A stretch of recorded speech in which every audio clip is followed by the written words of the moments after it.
technique will be really, if his technique becomes great, not just good, then he's a Hall of Famer. Fight through contact, fighting through offensive lineman, doing a double team, multiple moves stacked into one, just a play of pure domination. It's an actual film, it's actual football talk. It's a football show, so it's football, not storylines.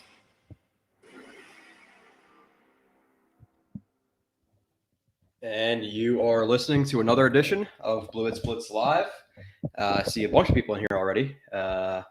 Simon's in here, Eagle Fang, who's mad that the Kyrie dropped 60 on the Magic the other day. We got Chris, Braden, West Coast Jets, Nick, Antos, Ben, Sneakers to Boots, Braden again, Shay. The one thing I'm going to say is right off the bat, I always explain to you guys that obviously I work midnights and stuff. In the last 3 shows, I've been doing like the 24-hour thing. So I'm on hour 26 right now, and I am under the weather. So forgive me if I, 1, cough, 2, sneeze, 3, suck up boogers, or 4, have to pause the mic and just blow my nose real quick because I feel like absolute balls. But with that being said, there's just absolutely no way you could not do a show this week, which is one of the busiest weeks for me, for both football stuff and for work. It was absolutely absurd. So I did the best I could to watch all these guys. I watched all of them. I watched a game or more of most of these guys. So we'll go through I'll show you some plays maybe. We could talk about them.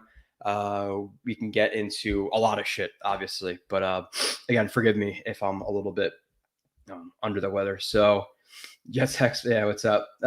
Taylor, what's good, man? Cox to the Jets. Let's go. What's up, Nathan? Christian, Shay, is Kyle coming on? No, Kyle comes on every other week. I do this solo. I can maybe text him. I don't know. But yeah, Antos, there's so much to discuss. Gavin, what's up, man? Do what you need. Yeah, I do. Like I wanted to do shows on Monday, Tuesday, Wednesday, but with my schedule this week, there's just absolutely no way to pop in for a live stream with all the other stuff that I'm doing. So again, I apologize for. I don't really apologize. I'm under the weather, so you're gonna have to deal with it just as I'm gonna have to deal with it. It's a little bit worse for me than for you. But a lot of crazy stuff. Let's hit some of the NFL stuff. Like we're at about I guess a little bit under 2 years for the site right now. So I definitely appreciate being over 6K already.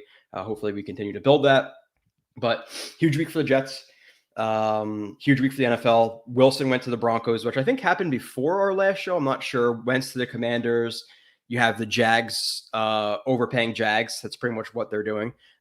Christian Kirk, $18, $19 million a year, wherever the hell that is. You have Von Miller going to the Bills. You have the Raiders getting Chandler Jones. You have Chargers getting J.C. Jackson. Khalil Mack. Brady's coming back. Rodgers, big contract. Adams not playing under a franchise tag. Watson deciding now between the Falcons, Panthers, and Saints. I don't know where you guys think he's going. I think if I were him, I would probably go to the Saints, just based on their kind of organizational structure and some of the talent they have.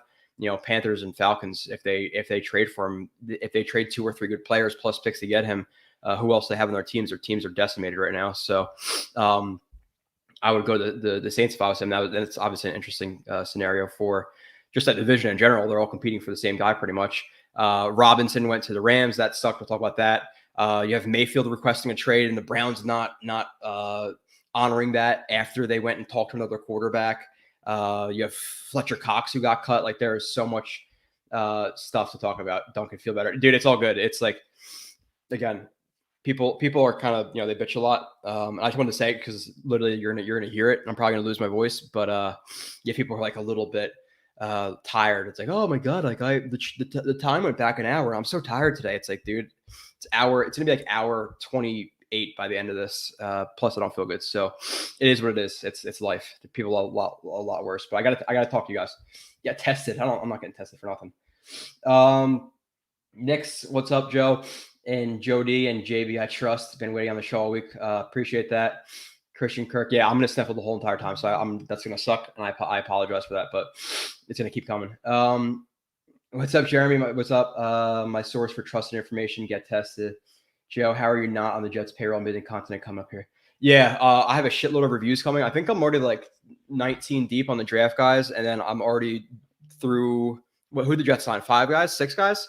I'm already through at least one game for all those guys, and I'm starting to work on game 2 for all those guys. I want to watch like 3 games of each of the guys, so I have a really good or a solid feel for them, and then I'll do like review by review. But I want to be able to talk about those guys intelligently. Which after watching a full game of them, I have a good feel for who these guys are. But obviously, a guy can have a good game, then a bad game, good game. Like so, I gotta really feel it out, especially for guys like Reed. Who played the left cornerback spot for the first 3 weeks, I guess, of the season, and then it turned into the right cornerback spot after that, and that's when he really balled out. And I liked what I saw early from him. Again, we'll get into all these guys. What's up, Ryan? Sneakers, yeah, it's all good, bro. I don't got the Rona, dude. It could be. I don't know. It is what it is. It's been like 5 days, but let's get into. I don't even know where to go. There's so much stuff to talk about. Usually it's like 4 or 5 things to talk about. I don't know what I'm going to do. I don't know what you guys want me to do. I don't know if you guys want me to show you plays of these guys. I don't know if you want me to just talk about them. I want to see what you guys are saying. I want to talk to you guys. I want to bullshit with you guys. I want you guys to ask questions. I want you to interact.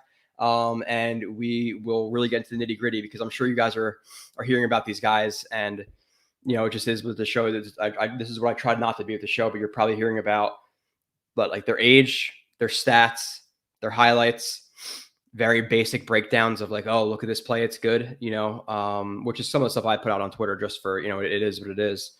You have to do that sometimes, but I really want to get to the nitty gritty with these guys with you because everybody that we sign is great and everything is amazing. So I don't know if you guys want me to give you the truth. I don't know how we're feeling tonight. I'm not sure if we're feeling like we really want to get into it and really discuss these players, or if you guys want me to be really, really positive.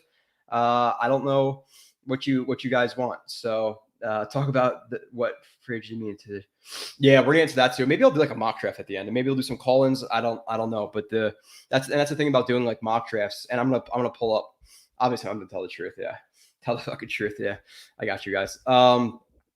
Be you. So truth. I love it. I hope that's what you guys come here for. Let's go. Yeah. That's I love you guys for this. You guys always come for the truth. That's what it is.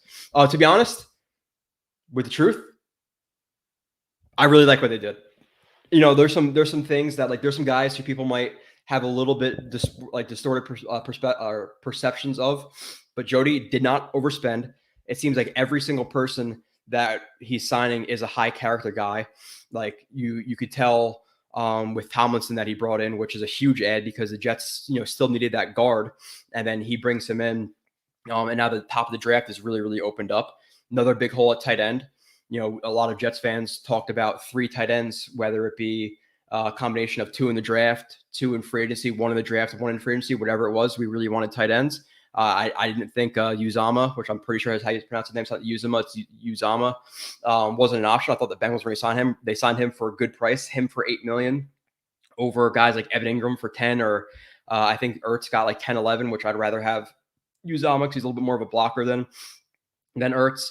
A guy in Conklin as the second guy, the 1A, 1B. I really think it's a 1A, 1B situation with those 2 guys. I'm excited about him, which obviously now gives us flexibility in the draft as well on offense. In terms of safety, looking at that position, they re-signed Joyner for $4.5 million. So you would assume they see a relatively large role for him, but I'm not so comfortable with him just walking into being like the number 1 safety or even a starter at this point. But then you bring in a guy in Whitehead for $7.25 million for 2 years.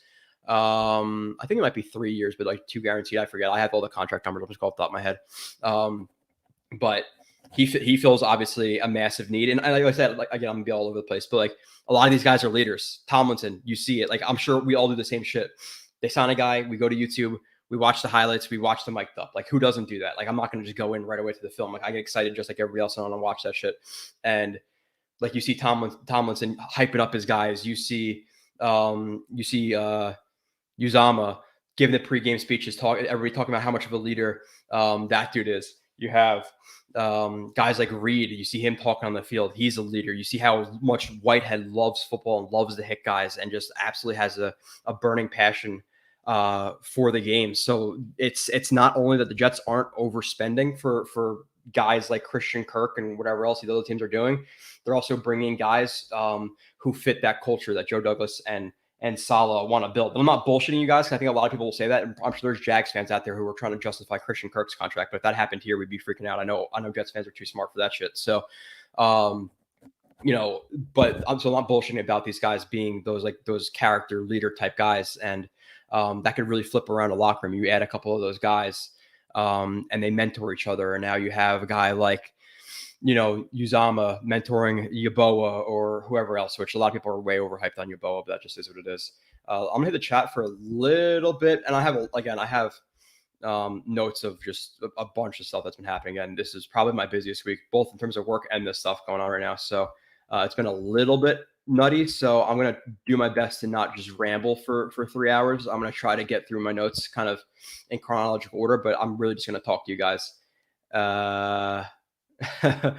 Let's see. I see a couple of funny comments here. Yeah, I see all the truth comments. I appreciate that.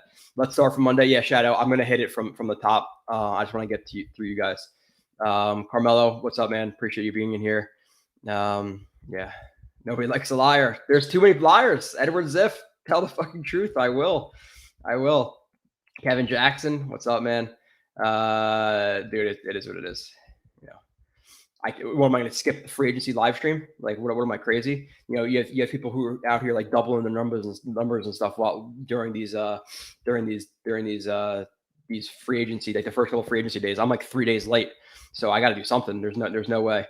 I listen to Ben and Nania for sugarcoating. Come here for the truth.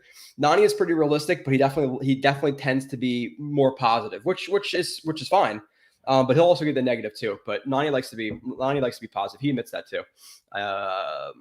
So Javid, what's up, man? I love a mock draft because I'm really curious what they do now. It seems like if you guys want to do like a 30-minute one at the end, like nothing crazy, I could do that. But you guys have to tell me which one you want to do, like PFN or like the Draft Network, or what's the other one that people use? Like I think PFF was only like 2 or 3 rounds, right? There's a mock draft database too. So if you guys want, I could do that. Again, I'm kind of sitting here with you guys for 3 hours.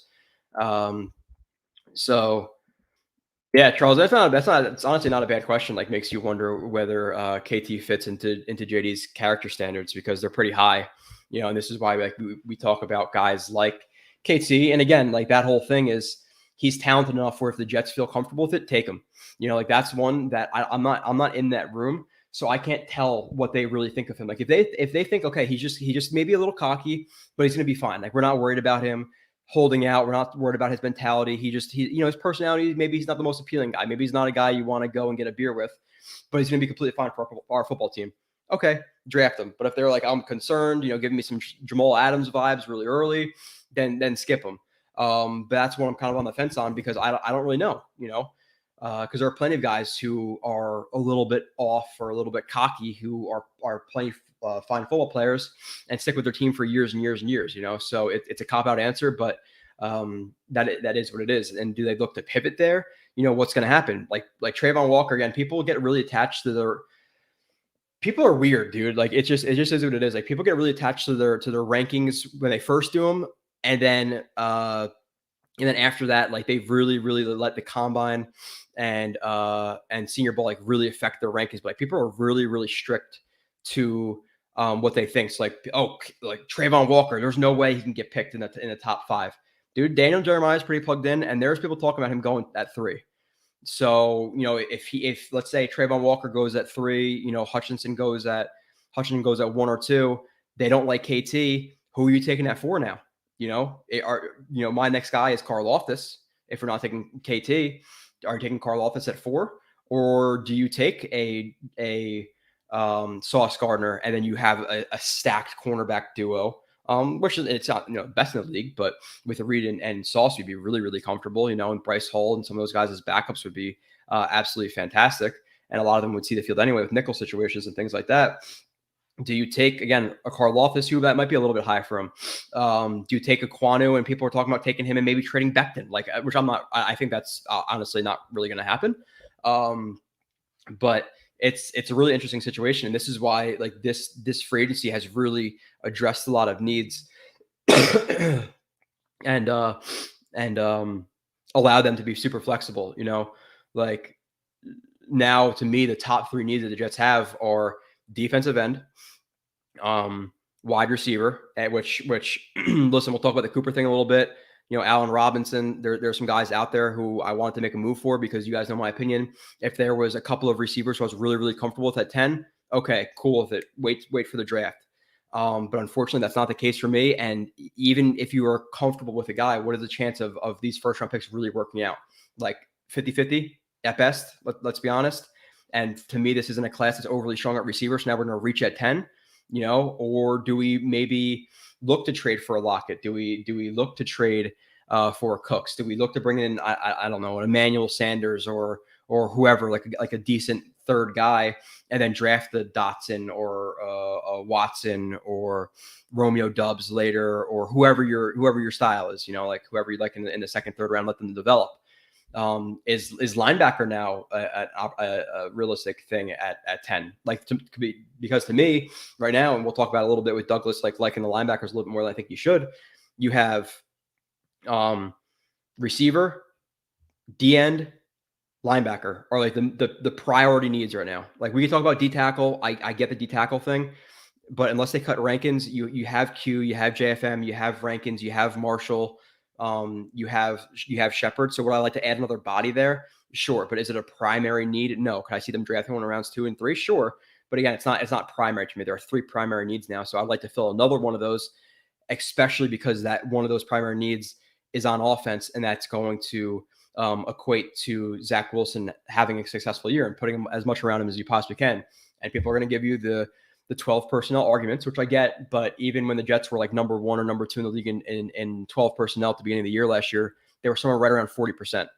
Okay, so now 10 personnel is 5, 13 is 2, 11 is still going to be like 40-50%. So you're going to see 3 receivers on the field almost just as much as 12, if not more.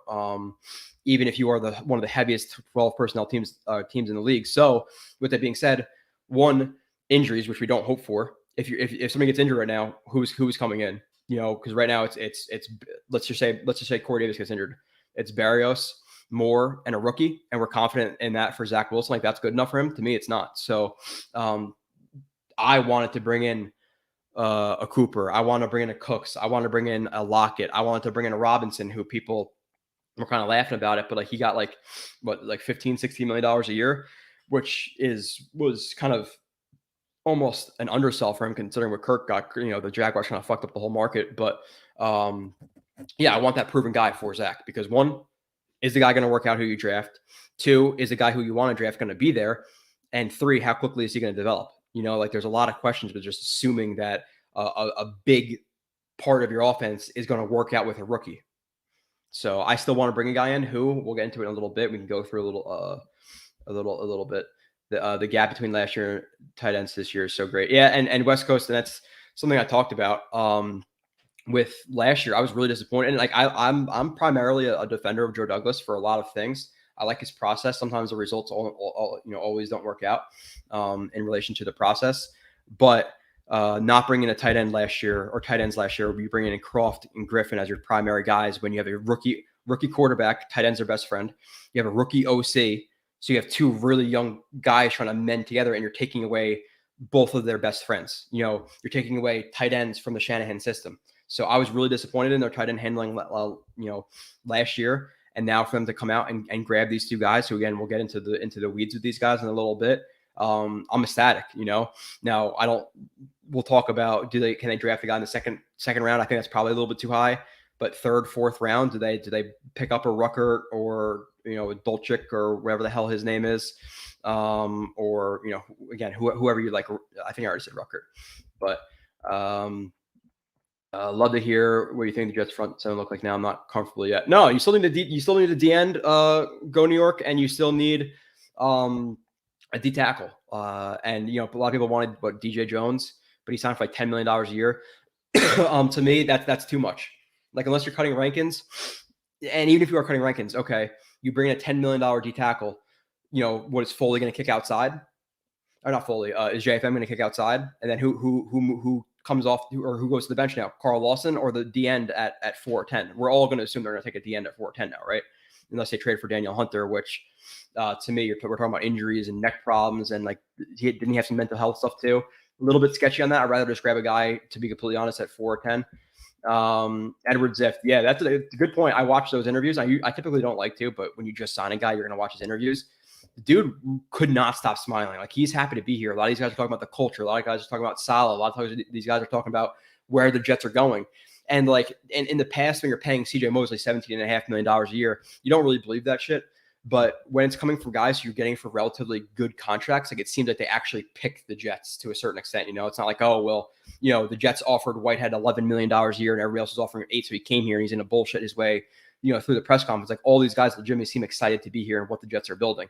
And like they said, it only takes a couple of guys. Now, am I saying they're going to make the playoffs this year? No. But to me, like, with the draft picks they have, with a few moves that they're still left to make in free agency, which, by the way, if they do something, please let me know.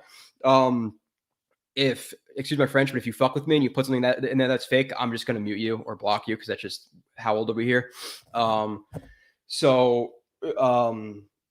Yeah, but with that, and then with 4 top 40 picks, like, they should be at least a 7-8 win team to be. If they get 6 wins, I'm gonna be disappointed. 7, a little bit disappointed. I'm expecting 8-9 wins this year. Call me crazy. Joe Reed played majority of his career as a slot and free safety. Are they really playing him outside? You're talking Joe. You're not talking about Joe. Who's Joe Reed? You're talking about DJ Reed.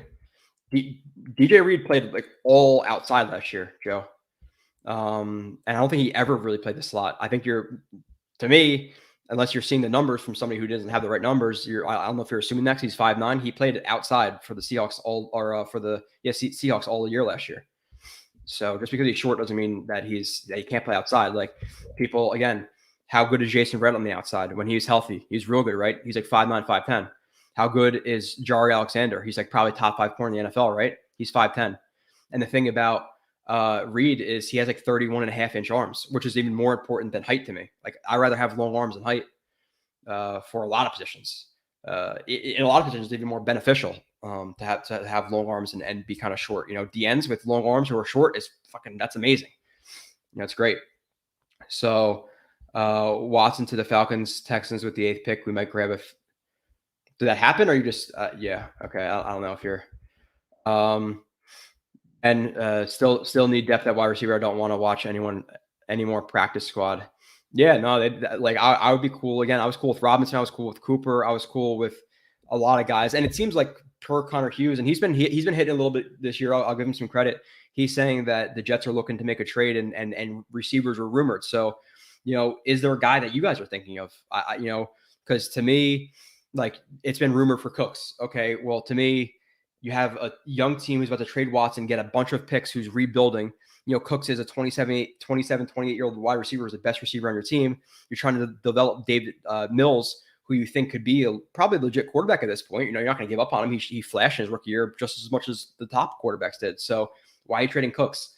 For the Seahawks, you better hope they strike out on Baker Mayfield if they try to trade for him, because that's been a rumor now, because you want them to go into full rebuild mode, and they probably keep Metcalf because he's 24, 25, but Lockett's 29. Do they trade him? You have to hope they don't get a quarterback for that to happen. So is there another guy we can think of? I know somebody mentioned, I forget his name and I apologize, on Twitter to me, the Rams. Listen, the Rams just got Allen Robinson.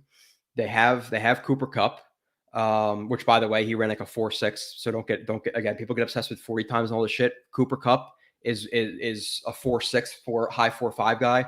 Devontae Adams was like a high 4.5 guy or mid 4.5 guy, and they're like two of the best receivers in the NFL. So that's why I just say chill with the numbers. Football is football. It's the film that matters the most. So again, just relax with the numbers. I hate that. Which I'm not even talking about him specifically. I can't even see in the chat if anybody's talking about that. But yeah, so they have they have Cooper Kupp, they have Allen Robinson, they have Van Jefferson. Odell Beckham's been wanting to go back there. So do they look to trade Woods and maybe turn that asset into a 3rd round draft pick, somebody that they could trade that for? I don't know. But that's an interesting option. I don't know if you guys have any other options at receiver, but that's something I'm really looking into. That's something that would absolutely smash this free agency out of the park if they can grab a starting level receiver. and they're not forced to take one at 10. Where to me, a receiver doesn't deserve to go. I would be okay with London there. I know a lot of people love Wilson. Wilson's my 2. London's my 1.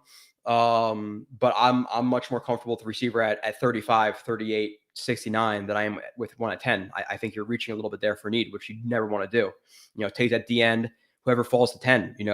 I think this free agency period opened up some possibilities at 10. Now we can talk about, and people are going to go crazy because it's a linebacker, but Nakobe Dean. We might be talking about a Devin Lloyd. We might be talking about Kyle Hamilton if he falls there. You never know.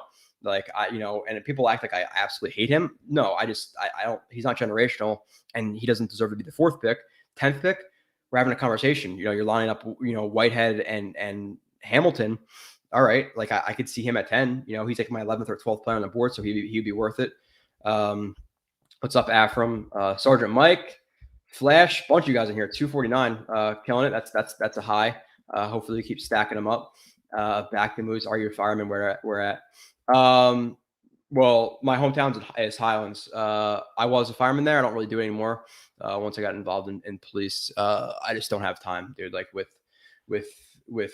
my both my 40-hour job, with my assignments outside of my job, my extra assignments, and then this, which takes me 10 to 20 hours a week. I just don't have time. There's no way. Scott Wilson, do you think Gardner's still an option? I do.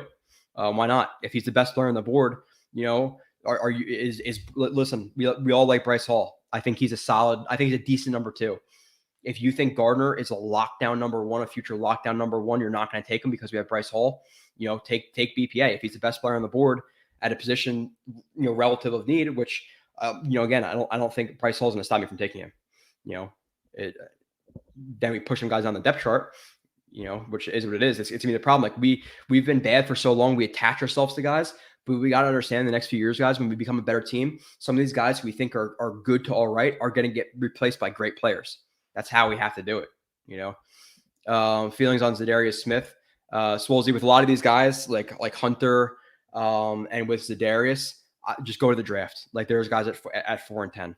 There's plenty of guys in that top 10 who you can grab. Now, obviously, depending on their intel, how the board's going to fall, just grab one at 4. Grab your best guy. To me, would I absolutely love Carl Loftus at 4? No, but if they did it, I wouldn't be mad. That's assuming that Walker goes, they don't like Kayvon, and Hutchinson goes. Now another conversation to have, to me, and it's a legit conversation because, again, people do these mock drafts. We all do it. We're all bored. We're all taking a shit. We're all doing whatever. We're all trying to go to sleep. We're all doing mock drafts. It just is what it is. And we try to fill the hole. They filled a lot of holes in these last couple of days, and they're still going to fill probably 1 or 2 more. Are you guys willing to trade up? Let's say Hutchinson falls to 2 or 3. Are we willing to give 35 and maybe a later round pick to move up for the best edge rusher in the class by far? To me, I am personally. I don't know what you guys are willing to do, but I think he's clearly the best edge rusher. And if you can get him and then solidify that position, and your only really big need on defense is linebacker, maybe you put some pieces into safety, some at the corner, but you're addressing a massive need there. And if you have fucking Hutchinson, Carl Lawson, JFM,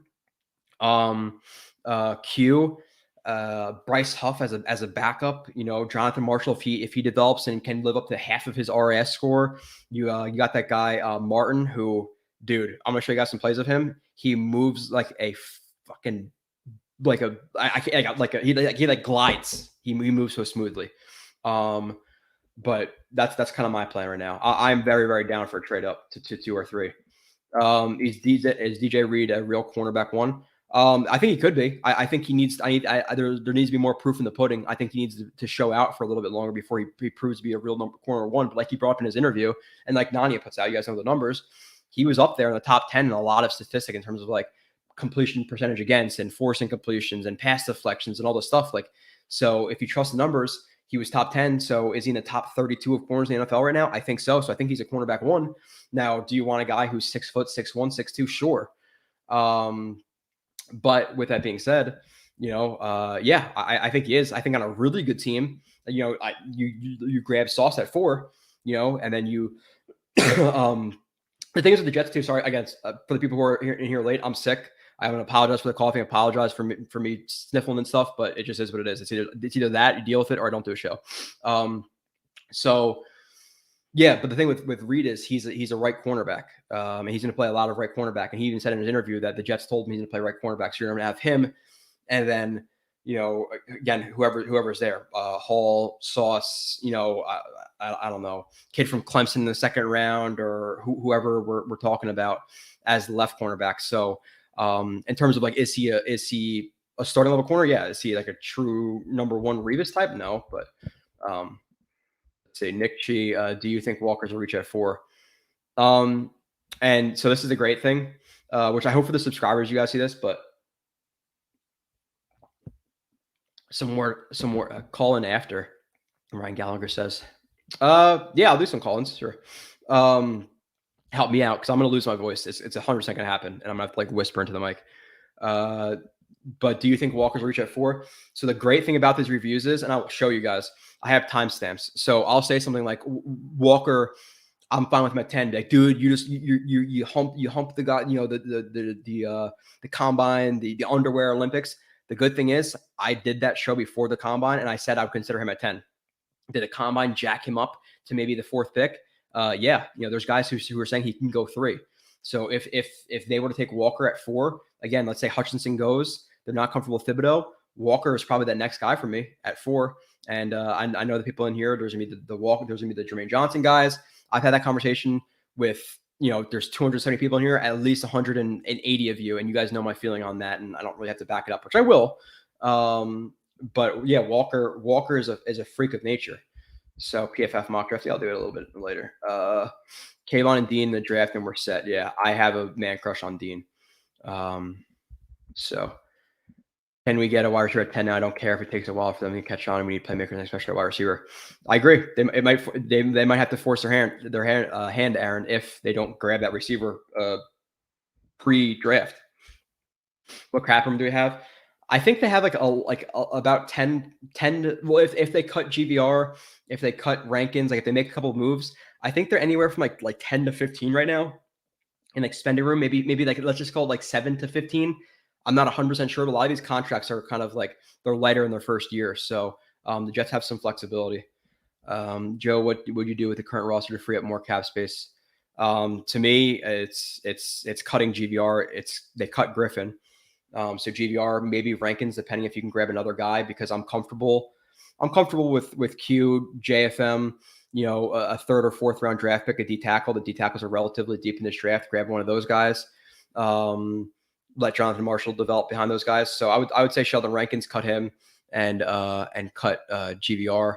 And then there's some other guys who they can cut on the roster. And the thing with the draft class is, like, people just look at the picks, like, okay, the first pick is $8 million, the second pick, you know, is $7 million, the second round pick is 3, whatever.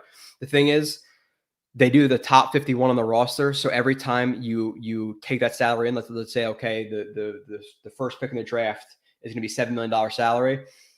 I think they average like $950,000. So you minus that, past that contract. So it's like, really, the draft class is going to cost like 12, 13, not 20. I didn't explain that the best. Again, it's been a little bit, but it's something like that. So like 12, 13, it's going to cost them. I'm going to scroll down a little bit. You sold me a while back on Karlaftis. I still want him. Yeah, again, like I brought the comment numbers last week. Like, oh, short arms. He has longer arms than Hutchinson, who everybody loves. He had like a 38-inch vertical. So yeah, he's not the best bender. Guess what? Neither is Jermaine Johnson. Guess what? Neither is Hutchinson. So because he doesn't have bend or the best change of direction in the open field, we can't take him. You know, Terrell Suggs have the best change of direction. You know, the guy who just got signed with the Bengals, who from the Saints, Trey Henderson, didn't have the best change of direction. You know, Lawson struggles with change of direction sometimes, so we can't take him. You know, it's the underwear Olympics gets to a lot of people, and bend and traits and how fast they run and how cool they are. Like, people really put it on that type of shit. So, OT is showing us with negative. Are you saying, Duncan, are you saying negative 19.5 left after accounting the draft picks? No, that can't be the case. It's like 15 or 5 to 15 they can spend right now, considering the draft class. Carmelo, what do I think about McCreary? Don't know enough about him. I know he's a second round guy who people hype up. I know guys from Cover One who I trust from our Bills guys. Good buddies with Eric. He really likes McCreary, so he's one of the very, very, very, very, very few guys who, if they say they like him, I will probably, maybe not to the same level, but also like them. Even though I think he has Wilson as receiver one, I have him as receiver two.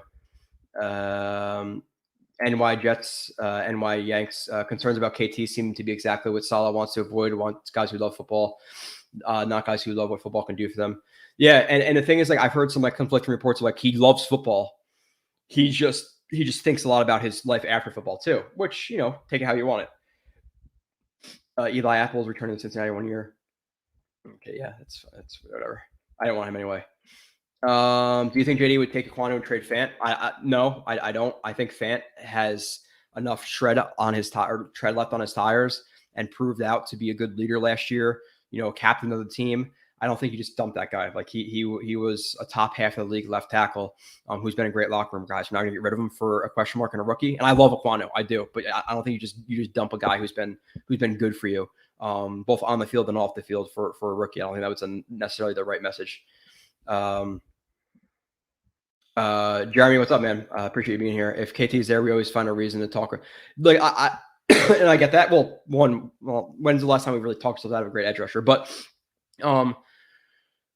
with that being said, like we can't act like, and I know people on either side of the fence, and there's some people who are straddling like I am and kind of are going to leave it to the Jets. But it's not like you cannot not understand what people are talking about who are kind of out on that guy. Like his personality turns people off. It turns me off. But again, if he's gonna be a good player, he's gonna be committed to the Jets. I really don't give two shits if I like him or not. If he's winning the Jets game, you know, I don't care if he gets that Super Bowl ring. I don't care for the Jets. But after one more week of research, do you have an updated top 10 for the draft? I could probably give you a top 10 for the draft now. To be completely honest, I've done all my research for the guys who are. I think I did 18 guys, 19 guys, like extensively. So I could probably update my big board for the Jets. Maybe we can do that later. Draft O lineman and QB. Yeah, but where is that? I'm cool with drafting depth, like center. You know, the center from BYU, Cole Strange. A lot of people like in the later rounds. You know, Rasheed Walker, the Penn State tackle. There's a couple other tackles. Like I'm cool with drafting depth and developing those guys to maybe take some guys' spots or obviously be there for injury. But right now, you take a guy. Where is he playing? Like the Jets' offensive line. And you guys know I'm a stickler, and that's I appreciate you guys, a lot of you guys knowing that. Again, there's definitely some new people in here, but the offensive line with Darnold was abysmal, like 32 out of 32, 31 out of 32, 30 out of 32. Like they were terrible his 3 years here. Last year, it was bad to start, definitely bad to start, but it creeped up into that top 20. There were some games where they were about average, and that was without Becton. That was without consistency on the line. Now you have another year of consistency, another year under Benton. You bring in Laken Tomlinson, who's a Pro Bowl guard last year. You know, ABT, his second year, more development from him. You hope Becton comes back with a vengeance. You know, like this O-line, you know, I'm not going to guarantee it, but could it be top 10? Yes, it could be. And I'm not one to hype people up. Like the offensive line is legit right now. So I don't know where you really go. We could still take Ickham at 4 and let Fant walk next year. Yeah, but over who? Like what edge rushers are there?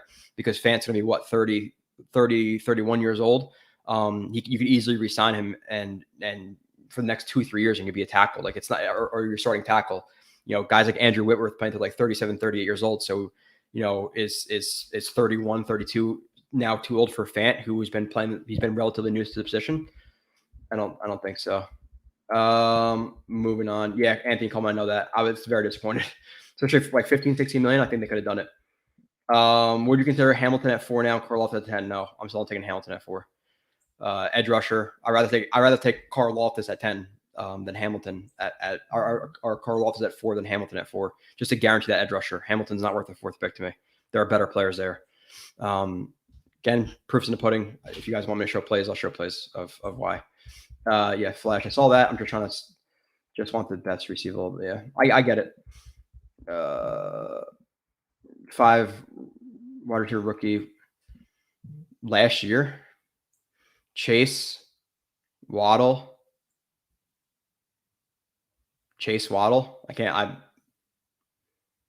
Who else? Tony didn't get it. Devontae Smith didn't get it. Elijah Moore didn't get it. Who were the 5? Regardless, the draft pick hit rate in the first round is less than 50%. I'm going to keep moving back. And my Jets, and I'll get through my topics too. I'm just trying to hit the chat real quick, which is going to blow up. I'm not going to be able to get everything, but also think we need a running back. Yeah, they need another one. Rounds 3, 4, 5. Jonathan Richter with Whitehead and Joyner. I don't see safety as a huge need. No, it's more of a secondary need. I don't prefer Joyner as a starting free safety, but could you live with it? Yes. It's not a massive need anymore. Listen, before this, a week ago, we were looking at their safety room as Ashton Davis, and that's about it. They brought back Will Parks, they got Joyner, and then obviously they Whitehead and all that. So what's up, Verge? Jerome fourth in the fourth round. Cool with that. I think it's about where he's going to fall. I doubt we take Hamilton at 4, as do I. Joe frickin' Blewett. Dave frickin' Salvato. Love it. Appreciate the support, guys. I'm just trying to scroll down. Didn't JD get the guy solid? That's where they supposedly had a major powwow. Wait. I don't know what I have no idea what you're talking about. Big L, the Bills and Pats in your division, you guys aren't ever getting out of that hole. Well, because the Pats are so good right now. Bills, yeah, sure, but what are the Pats? Okay. Dude, it's I'm gonna talk about this in a little bit. The fact that he got Herndon in a 6th for a 4th, Darnold for a second, 4th, and a 6th. Blake Cashman, who's played 40 reps in the last 2 years. He got a 6th-round pick for him. Who trades a 6th-round pick for Blake Cashman? They're going to cut him anyway. What? That is wild. Joe Pekulik, Joe B. Or I said Joe B, Joe Pekulik. All right, I've been up for, what time is it? I've been up since 4 o'clock yesterday. So 27 hours. So I'm going to fuck up. You're a mensch? I don't know what that means. Big Ashton said they're not trading Cooks. He said, I don't really know. I know who that is. I don't know him. So what inside information does he have? Do we trust that? But with that being said, I don't believe they would either. Why would you? Why are you going to trade Cooks? He's a good player. You have a young QB. You have a developing team. Why are you going to get rid of a good receiver? Keep moving on.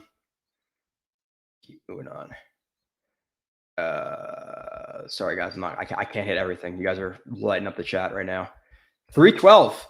The last time, this is a thing. This is our time. This is a Jets creators time because I'm happy for my guy, Ryan, and I talked to my guy Tyson from Let's Talk Jets and Green Bean and Matt, all those guys. This is our time because the thing that sucks about being a content creator, especially for me, I put 10 to 20 hours a week to film shit, all of it, the website, and they suck. And by week 3, your views go down from 300 right now in the offseason to 80 people, and you're like, shit, man, this sucks. Now we hope that the team gets better, and it's looking like that, and we're excited, and that's why there's 300 people in here, and we're gonna discuss the shit of all these moves. But I can't wait for this to be the feeling and the chat and the views during the season, and I think that's what we're building towards. I do. I really, really like what we've done so far, and we'll talk about it in a little bit. Big Green, you're a volunteer for 16 years. Nice, man. I was volunteer right after Sandy, and I really stopped. I probably did it for 5-6 years. I couldn't do it with all the other stuff I talked about before. It was just too much. That would be 70, 80 hours a week of time put in. And plus getting a house, I just hang this. You got to do that. You got to put up a fucking bird feeder for the wife. You got to mow the lawn. You got to pull out the weeds. There's no way. There's just no way. I couldn't do the volunteer stuff too. Absolutely trade up. Yeah, Mike, I'm with you, dude. I'm 100% with you. If he falls at 2 or 3, with all the holes we filled right now, I don't know what you guys are feeling. Your feelings are right now, but again, for me, it's linebacker, it's D end, it's receiver. You're telling me right now, he falls at 2 or 3, and you can send, number 4. 35 and a 5th-round pick to get Hutchinson, doing 1,000% because I feel very, very comfortable. He's a very, very high floor player. People get obsessed with draft picks, but if you can land a guy like that at the top of the draft, a true blue chip elite type prospect, I don't give a shit what anybody says.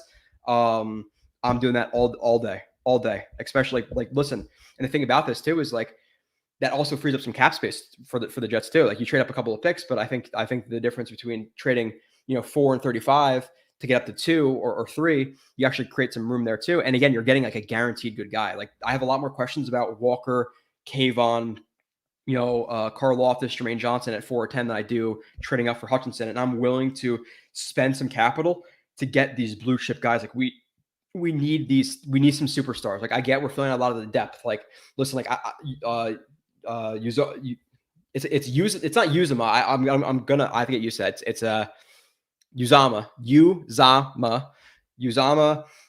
Conklin, all these guys, they're all good to very solid players, or a lot of them are, even decent to good to solid players.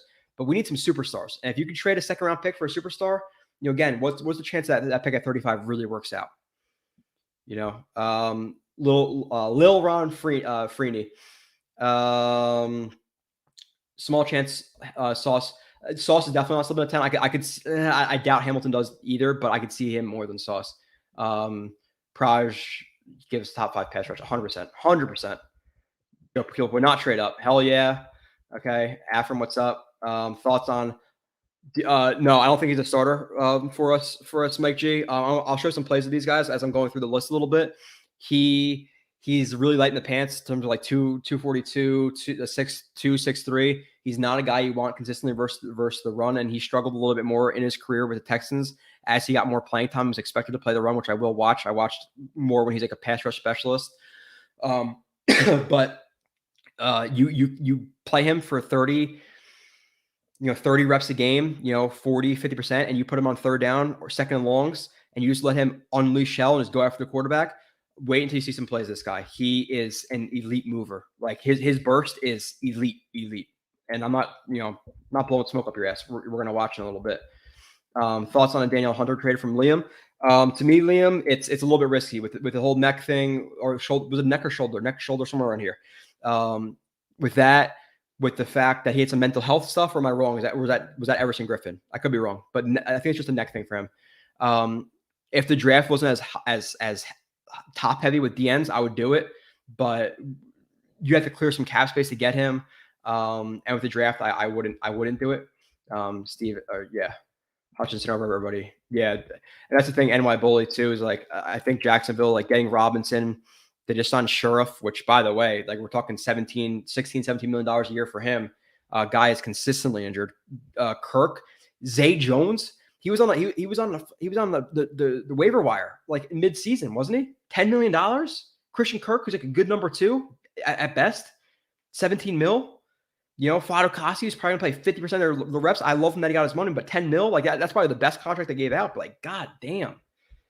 Like, so I think they are going with Hutchinson though too, unless they're just stupid. But if he falls to 2 or 3, 100% talking about going up. No Hunter. Yeah, let's see. Sorry guys, I'm just trying to get to all of you. Sauce at 10, old dude. It's not gonna happen, but I would sign the dot line for that right now. It's not gonna happen. He's not falling there. And again, timestamps when you guys watch a review, if you watch the whole reviews, which hopefully, at least a third of you do, maybe even, 25% of you, whatever.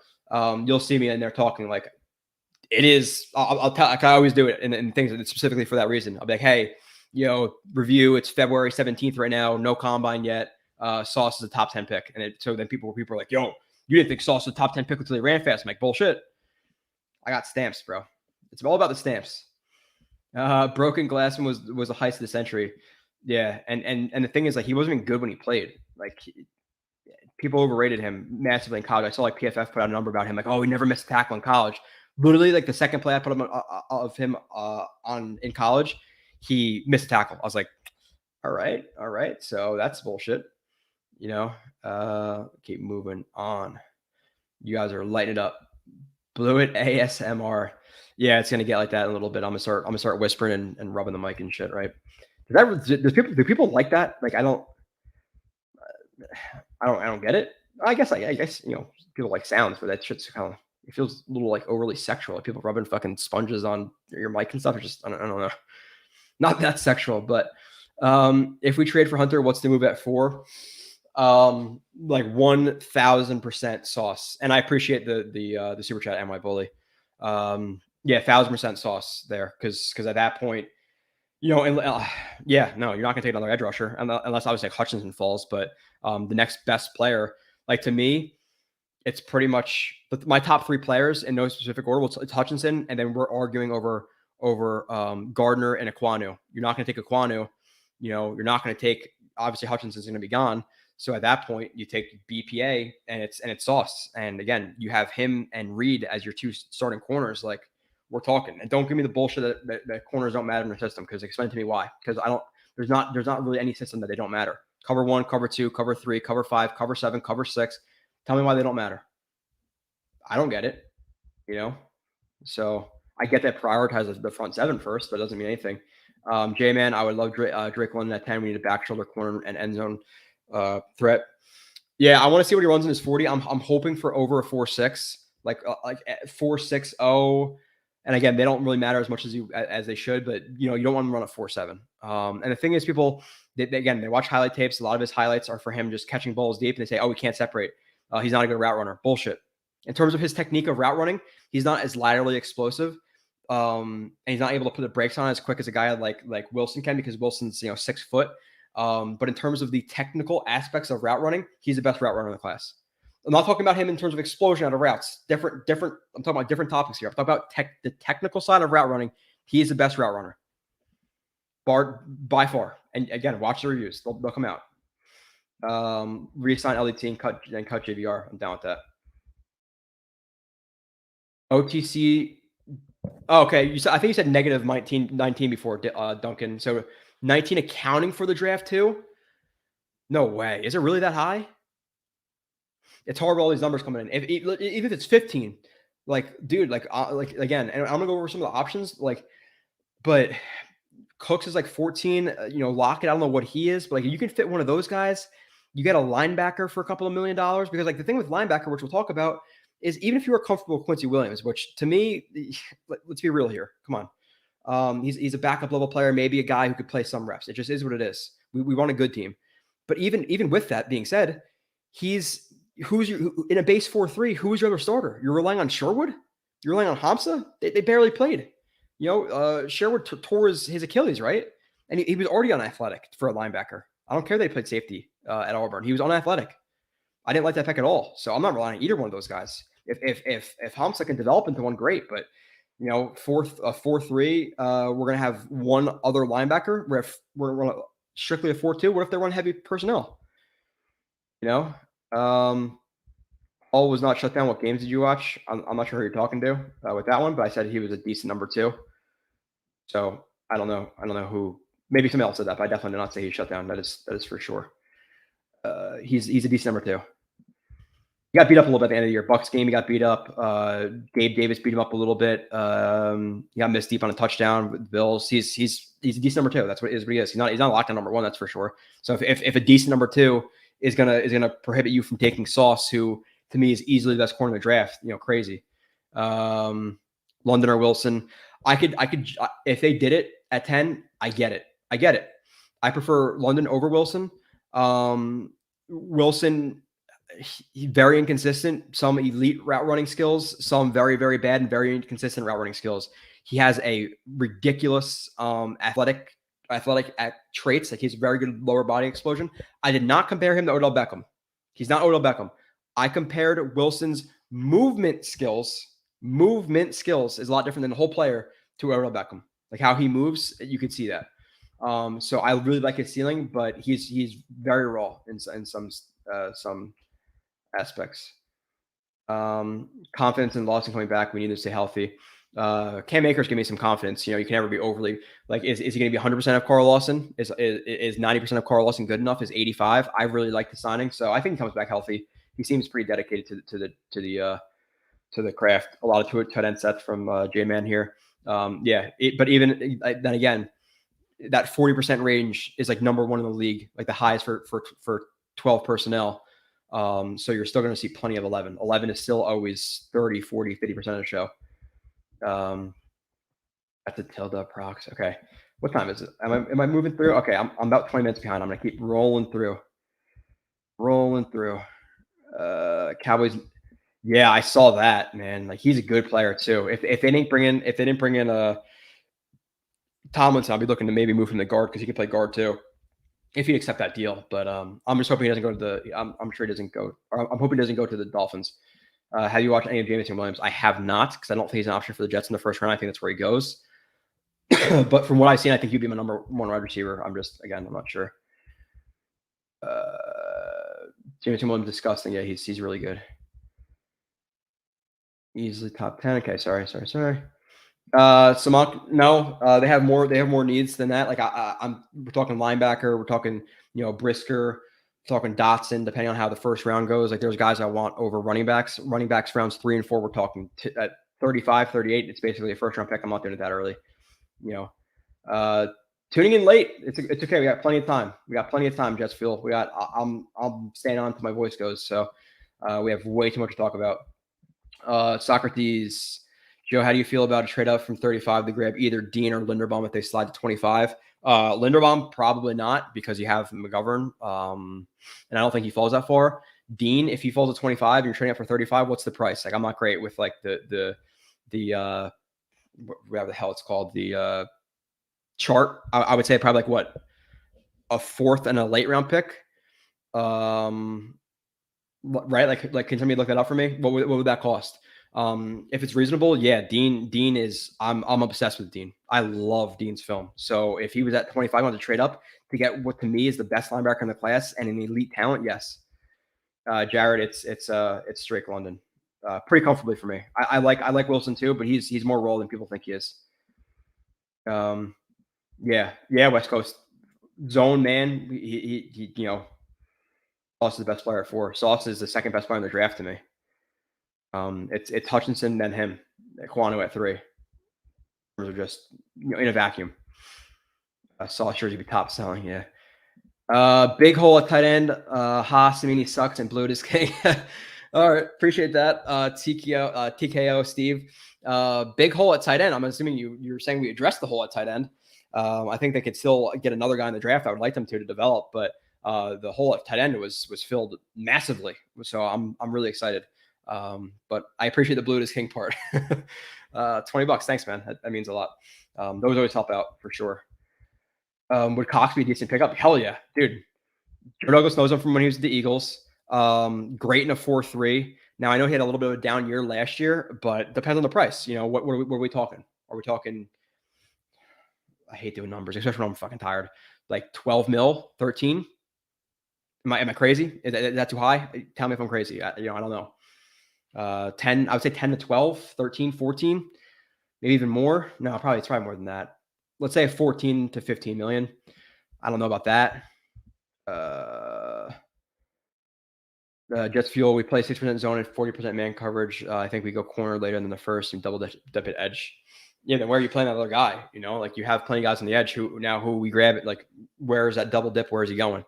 But 60% zone and 40% man, which that seems about right. But if you play more zone than man, does it mean you don't need a corner as bad? Like corner, is Richard Sherman important in the Seattle's cover 3 when he was there and dominating and one of the best corners in the league? You still need corners. Doesn't matter man or zone. Fantasy 29. Yeah, I was talking about him before.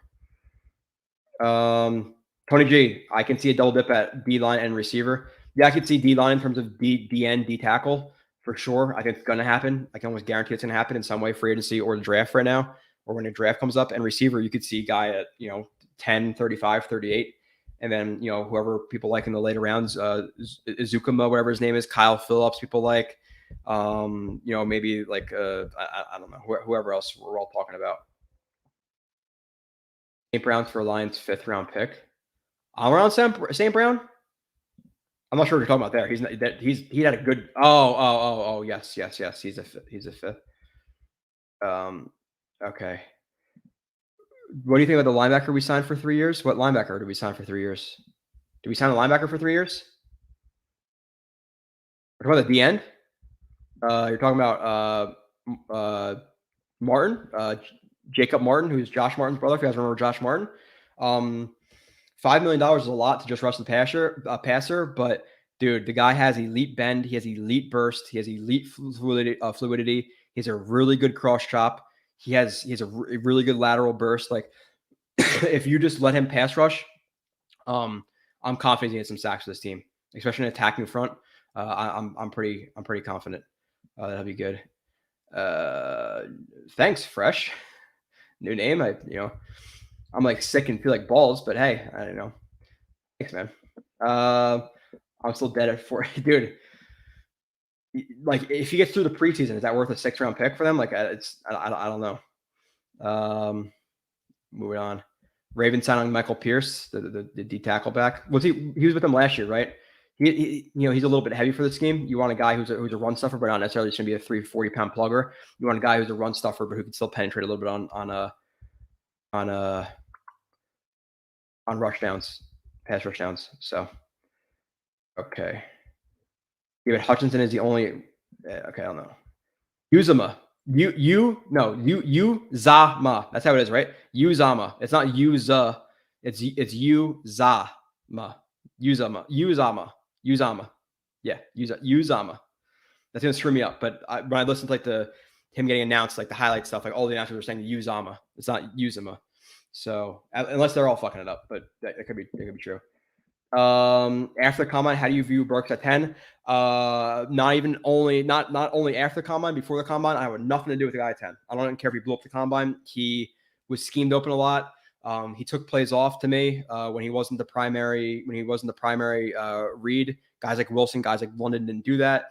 I could show you plays right now of him being a primary blocker in a crack block scheme, and him ducking out of the block because he didn't want to take on the physicality, running out of bounds early.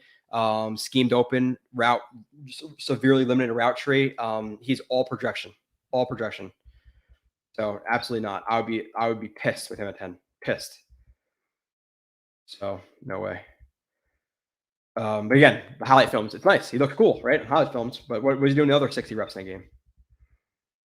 Steve, no, old as hell. Let's get somebody else in terms of Will Fuller.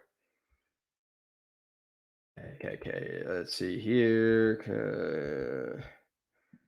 I know you hate Stingley. I don't hate Stingley, but if they trade down at pick 10, what would be a fair spot to draft them? I would say like late teens. I'll be okay with Stingley. Depending on the injuries, like he didn't do anything at the combine. But I think his talent in his freshman year is worth the risk. To me, though, he looked a little bit disinterested the games I watched from his junior year. And his technique changed. Like, he wasn't as good. There's no way he was. So don't mess with Blewett's stamp collection. Got the timestamps.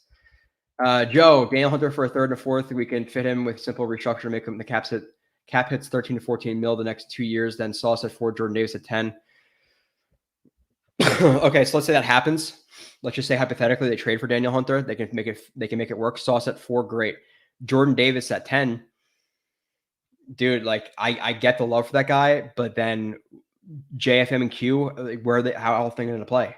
Like, you have 5 D linemen who should see, based on their capital, seeing premium amount of reps. So I'd rather, to be honest, if we're talking about Jordan, if they are to get, again, Sauce and an edge rusher, figured out, 10 is more like one of the linebackers to me, one of the receivers, or maybe Hamilton if he falls over Jordan Davis. That's too much. That's just too much.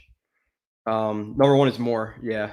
And by the way, people will shit on me, and I couldn't care any less because it's true. Moore, to me, if he was in this class, would be my number 2 receiver. Say what you want. Again, people get obsessed with it now.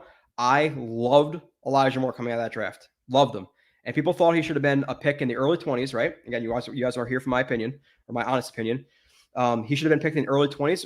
Kadarius Toney went, 23, 24? And people, admittedly, everybody in NFL draft was like, why the hell is Elijah Moore not going over Toney? So Elijah Moore should have been an early 20s pick.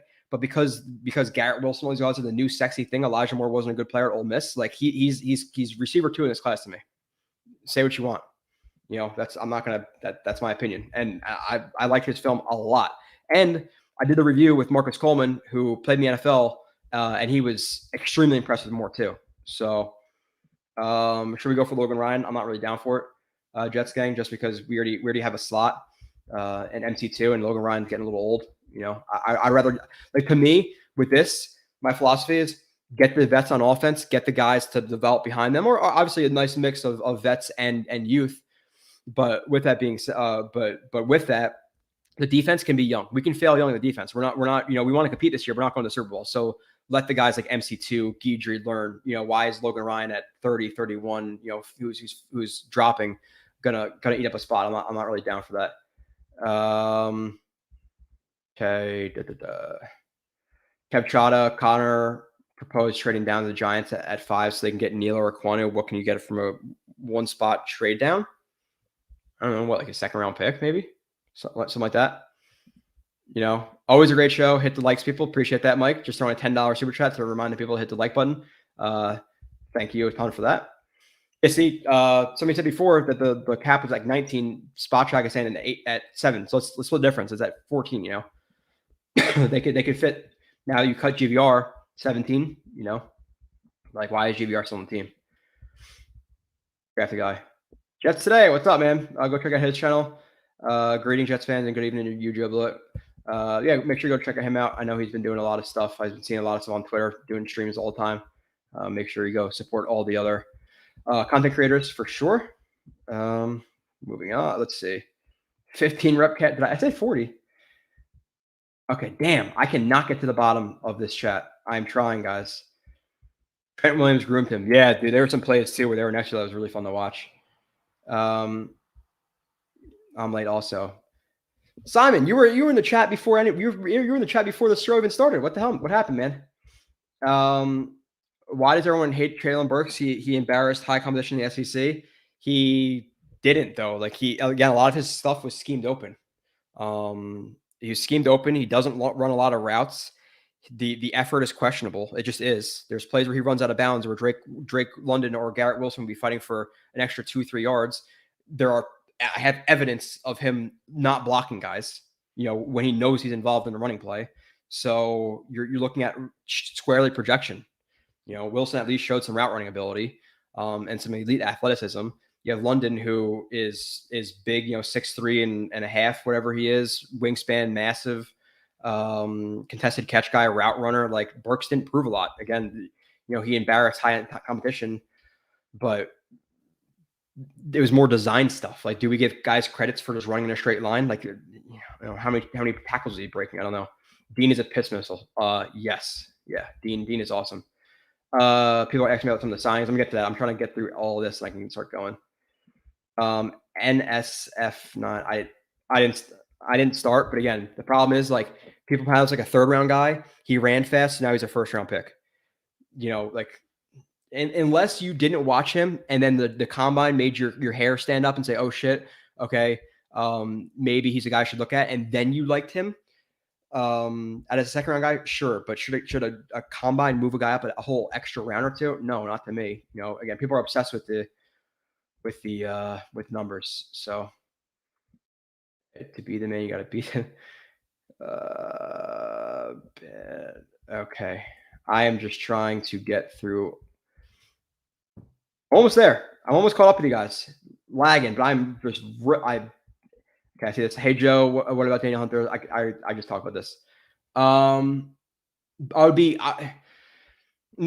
wouldn't. Like the draft is so top heavy with the ends. I rather just get it there. If it wasn't so top heavy with the ends, I would do it. But there's 4 or 5 guys who legitimately go in the top 10. And they deserve to go in the top 10. So now we're gonna trade for a guy who has some injury questions. I rather not. I rather save it. Burks, if he's there in the 2nd, not 10. Yeah, Matt, I'm more on that. Burks drops in 2nd. I don't think he will. I think he'll be a later 1st round guy. But I would do it. I would definitely do it. Jets field trade back at 10, depending. Let's say it is Sauce at 4. Are you going to risk trading back if it's Carl Loftus or if you guys like Jermaine Johnson or Walker at 10? No, you don't do that. So it all depends on how the board falls. That's an easy way to answer a lot of these questions. It's a cop out, but it is true. Uzama. Yes. As a Dolphins fan, we have a Dolphins fan here, Roadrunner. As a Dolphins fan, I must say the Jets did a great job in free agency. See y'all guys soon. Yeah, hopefully we can compete with you guys. Which I think they will, to be honest. But the thing is, like, people are like, oh, we're gonna go 3-3 in the division. We haven't won a division game in 2 years, right? Like, let's go 2-4 in the division first before let's crawl before we walk here, fellas. Burks over London. London is tall, but Burks is a BC yards after catch. He's not Debo. And to be honest, London had some of the best yak numbers in college football. So it's not like London's bad. Again, Burks is no Cordell Patterson, Deebo Samuel after the catch. He can run fast. He's powerful, but he's not juking dudes out from a lot of stuff I watched. So, okay. Elijah would have been picked where he was. Where Elijah would have still been picked. He would. Tony, that's fine. That's your opinion. I disagree with that. I definitely disagree with that. Tell me why Wilson's a better player than him. I don't know why. In terms of consistency and route running, he's a lot better. Wilson might have a little bit of athleticism on him, but in terms of all the technical refinements of the game, Moore was miles ahead. Is miles ahead of where he was. So, love Breece Hall. Somebody's asking about him too. Breece Hall, I see him as a dude. I think he's a second round guy. I just don't think the Jets are going to take a running back in the second round.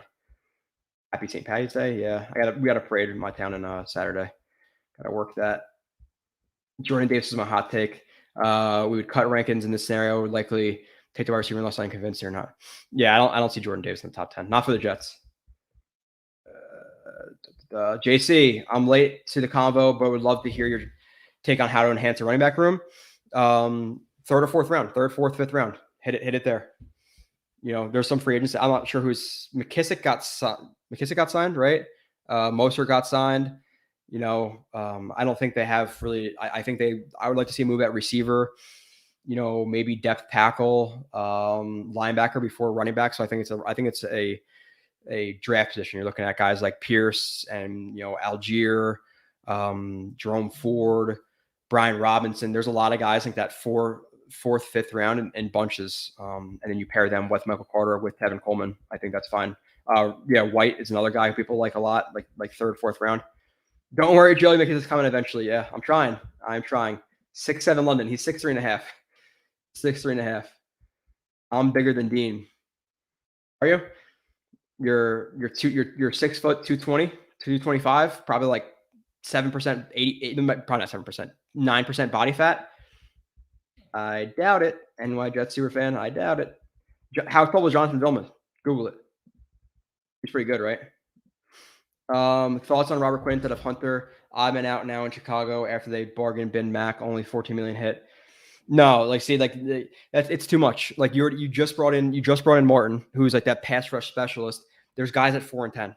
There are plenty of guys in that top 10 where you don't need to spend more money on at the end. Which by the way, this was a super chat. So thank you, Steven. Definitely appreciate it, but I don't think they need to bring in another DN specialist like rusher, because you're going to assume they're going to draft one at 4 and 10, and then what, you have Robert Quinn and Martin sitting there for $5 million and $14 million as guys who are going to rush on third down. I can't see that. Assassin, Cartman, a person who watched film on Nakobe Dean, said he wasn't a standout, has second round grade, said he's a good blitzer but nothing else, and whoever that person is has no idea what the fuck they're talking about. I'll be as straight up as that. I couldn't care less who that person is. I have no idea what they're talking about. He didn't stand up on a blitzer. That's my ass. Watch it review, Assassin. I know you're going to watch it. Wait until it comes out. Nakobe Dean at 10. Much more realistic than it was a couple of days ago. How do we use Hamza as a will linebacker, as a developmental will linebacker? That's how you use him. Edward Ziff, thank you for the super chat. Developmental backup, but it seemed like he lost favor a little bit with the Jets staff. Like, he was playing early and then he just kind of disappeared to special teams.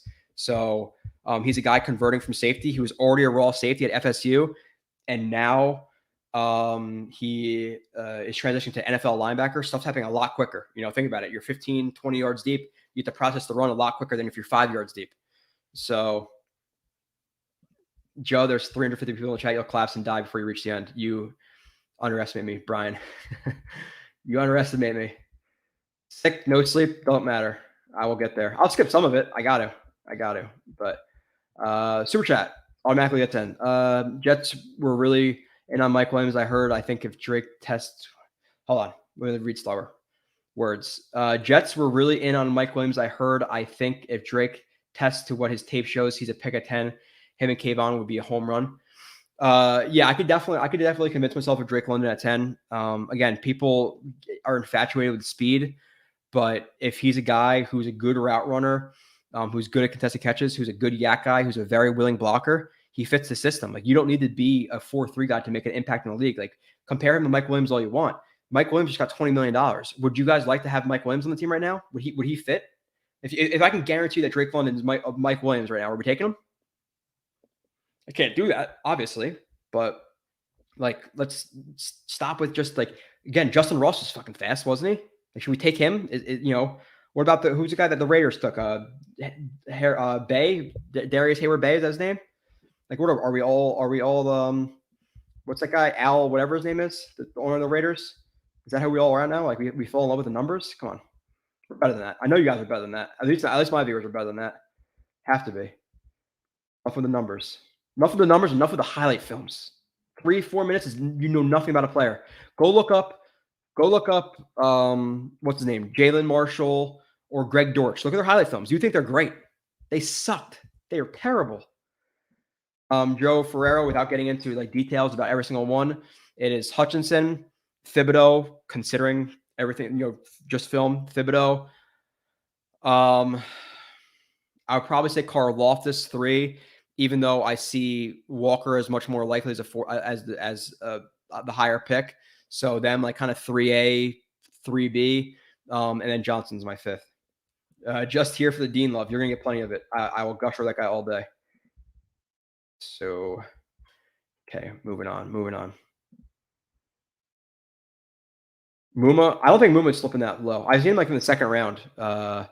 John, I don't know. Again, mock drafts are always wrong. Always wrong. Moore beat Garrett Wilson in every single drill. Did he? I'm not sure exactly Moore's combine numbers, but I can tell you that in terms of his tape, much more consistently, much more. Like, I watched him and I was gushing, and so was Marcus Coleman. Played the NFL. Again, Garrett Wilson's a new thing. People always love the new thing, but you put Moore against Garrett Wilson, you stack up. You just watch their tape, legitimately watch their tape, like really, really watch it. I'll do a review of Garrett Wilson. Watch it. Disagree with me if you want. Go back and watch Moore, and then tell me which one you're more impressed with. And I'm not sugarcoating anything. There's no way. Let's get some like for Joe working through being sick. Yeah, I appreciate that. Exactly, Joe. Okay. Thank you, Tony. I like that you agree with me. I don't know about what. Stephen Hill's fast. Yeah, Jones, we take him. He ran really fast. He's going to be next to Mary Thomas, both from G-Tech, right? The comedian had pretty impeccable college tape, dude. It's like an hour review. I gushed over him for 55 minutes. 55 minutes. 3 rep Cashman. He's moving down. 40 to 20 to 15 to 3. Is that what you just did? From a film perspective, ranking your top 5 defensive ends and offensive tackles. I just give you the top 5 DNs. The tackles, I've only watched the top 2 guys because I think it's the only guys who are realistic for the Jets. Like, I never thought the Jets were really going to take a Cross or a Penning because of their tackle situation. They already have 2 guys, so I really severely doubted they're going to take those guys. So I didn't watch them enough to really rank them. I could tell you that I have a Kwanu like leaps and bounds above Neal. I don't like Neal at all. Okay. We're to the bottom. I'm going to get to some of the, hold on. Edward Ziff, do you think Scene will round out the safety corps? The only thing with Scene is, from what I've heard, I preface it by saying that, he's more of a box guy, and then you have Whitehead who's a box guy. So who's playing high? Like, I'd rather have like a Brisker, what's the other guy? Daxton Hill, one of those guys who can play high a little bit. I don't think they need another box guy. So, Joe, something doesn't sit right from Socrates with me after Gen consensus around the league is offense first. Now everybody wants all defense in the first rounds. I get it, but it seems Socrates, I can tell you that the top of the draft is defensive heavy. So I was always offense. If you're listening to me, I've always said offense in free agency. One, because you want Zach Wilson to have proven guys who are ready to contribute right now, not in 2023. And the defense is top heavy. I've been saying that for 2 months. So it's not the worst thing. Brisker's a box guy too. Patton Lee Jr. Okay, I didn't know that. If he is, I'm mistaken. Okay, so Hill. I don't want another safety or another box guy. You can't keep all those, Joe. Bullshit, Jeremy. I'll get to it. What didn't JD do that you would have? Got a receiver. Like, people are saying like about $14 million right now. Allen Robinson for 15. Obviously, the thing is, like, people act like, oh, well, if I don't know exactly what the number is, but if the Rams offered 15.5, if we offered 16, he would have came to us. It's not always true. Some guys will just say no because they don't want to live in a part of a country. I don't think that's the case with Allen Robinson to the Jets, but in general, people act like, again, just the higher number. It's Madden that they take the higher number. But I would have addressed receiver, and I think they still can. But I just don't want to go in a league that's a passing league where you're going to run 11 personnel at least 40% of the time. I don't want our top three at this moment being Berrios, Moore, Davis. One of them gets injured, you're screwed. And I'm not comfortable with Berrios starting in the first place. I think he's a fourth guy. I think he's a fifth guy. I don't think he's a starter. So, and then you go into the draft, and okay, let's say the Jets like Drake London. Okay, shit. The Falcons just got, they don't have Ridley, don't have Gage now. They take him at 8 or 9, wherever they're at, and they don't like Wilson. So now, oh, damn it. Okay, so now we got to wait for the second round. Second round, they're in love with Dotson. Damn, Dotson went 33. Okay, now who are they taking? Oh, they don't like anybody there. So do we reach? Do they reach on the guy who doesn't fit the system? It's not always as simple as, oh, well, this guy's a receiver, he fills a hole. So I want to round out the offense to go into the draft, giving them ultimate flexibility. But if they go into the draft without a receiver, another guy who's capable of starting, I would prefer a 1. I prefer 2, but at least a 3. Then what am I looking for? Then I'm comfortable with taking a receiver, second, third, fourth round. But like now, it's like at this moment in time, you have to take a receiver the top 4 picks to me. Like you have to reach. So receiver, but it can still happen. Again, Connor Hughes is saying, who again has gained a little bit more respect from me from this free agency. He's been a little bit on top of it. So he's saying JD's going to make a trade for a receiver. That's kind of what he's feeling out. Who are your guys' preferences? Are you guys hearing anybody? Can you think of anybody? Like, if there's one of you who's bored right now with your computer open and your phone open, like go through some of the teams and think about like what teams are rebuilding, have old guys who can get traded. Like Lockett, maybe Cooks, maybe Robert Woods if they bring back Beckham because they just got Robinson. Like I would trade a third or a fourth round pick for Robert Woods, 29, a really good route runner. I know he came off an injury, but he's familiar with the system. He's a great player. Okay, moving on. Only top 10 talents in this draft are defense. Lil Ron Freary. Aquanu's up there. So but past that, like let me see my big board. Like for the guys I did. This is for the Jets, and yeah, you know what? Listen. On my big board right now, in a vacuum with no Jets bias to it, I have 1 in the top 10 for me. 1. And again, I didn't watch all the tackles. I didn't watch the quarterbacks, obviously. But it's only Aquanu that I have in the top 10. So I agree with you. For the most part, minus that 1. TKO Steve. Hi Joe, here's $10. Go buy some NyQuil. I want the Greek Freak. Cool with it. I'm cool with the Greek Freak. NyQuil, I will fall asleep. I took like a bunch of allergy shit. Allergy shit never works though. It's actually kind of helped me right now. I'm not struggling that bad. But thank you for the $10 for the NyQuil. I'd chat froze. Not frozen for me. Brandon Cooks. Love Robert Woods. James Washington's been inconsistent, right, King Joe? I don't know like what's the story. Why has he been inconsistent? Is it because of Ben Roethlisberger and he can barely throw a ball 5 yards? Maybe. So is he a good third guy? I have to watch. Like I can't really. Pirlo, Cooks for a fourth, and I'm ready to roll. I would be fucking ecstatic if they got Cooks. I know. Oh, he goes from team to team. Blah blah blah. I've never heard anything about him being a bad guy. He consistently, no matter where he is, which speaks to how good he is, gets 1,000 yards wherever he is. Like you don't want that guy on your team. Like we're too good for Brandon Cooks. Bullshit. I would take beloved piece. Would you sign Julio? I think he got released. He did, but I think you're paying for more name than what he actually is. He's had a lot of injuries. I don't think that's a realistic move. Julio's a band-aid. New comments. Damn. Jeremy, you might be right. I'm not going to be able to keep up with this. I'm not going to be able to get to my stuff. No NyQuil, tequila, and a Valium. That would make me fall asleep. But draft night, I'll drink. I'll be drinking. Would I take a London at 10? Don't prefer it, but I would. Yeah, draft night for that stuff. I'm probably going to end up doing the first round. Like I hang out with my buddies. It is what it is. So I'll probably end up doing a stream after, and then second, third round, maybe I'll stream during or after. And then that Saturday, I'll stream again during or after. I'll stream all 3 days. I'm not sure if it's going to be during all of them, but we'll see. So what about Juju? Now I'm gonna get back to like my I have to get to the topics because then we want to do a mock draft and maybe a call-in or two. I don't know. We'll see. To me, Juju, not a JD guy, Jet Life, in terms of like him TikToking, dancing on logos. We're bringing in all these high character guys who are all about the team, all this stuff. And we're bringing Juju, who hasn't really produced in 2 years, who was injured last year.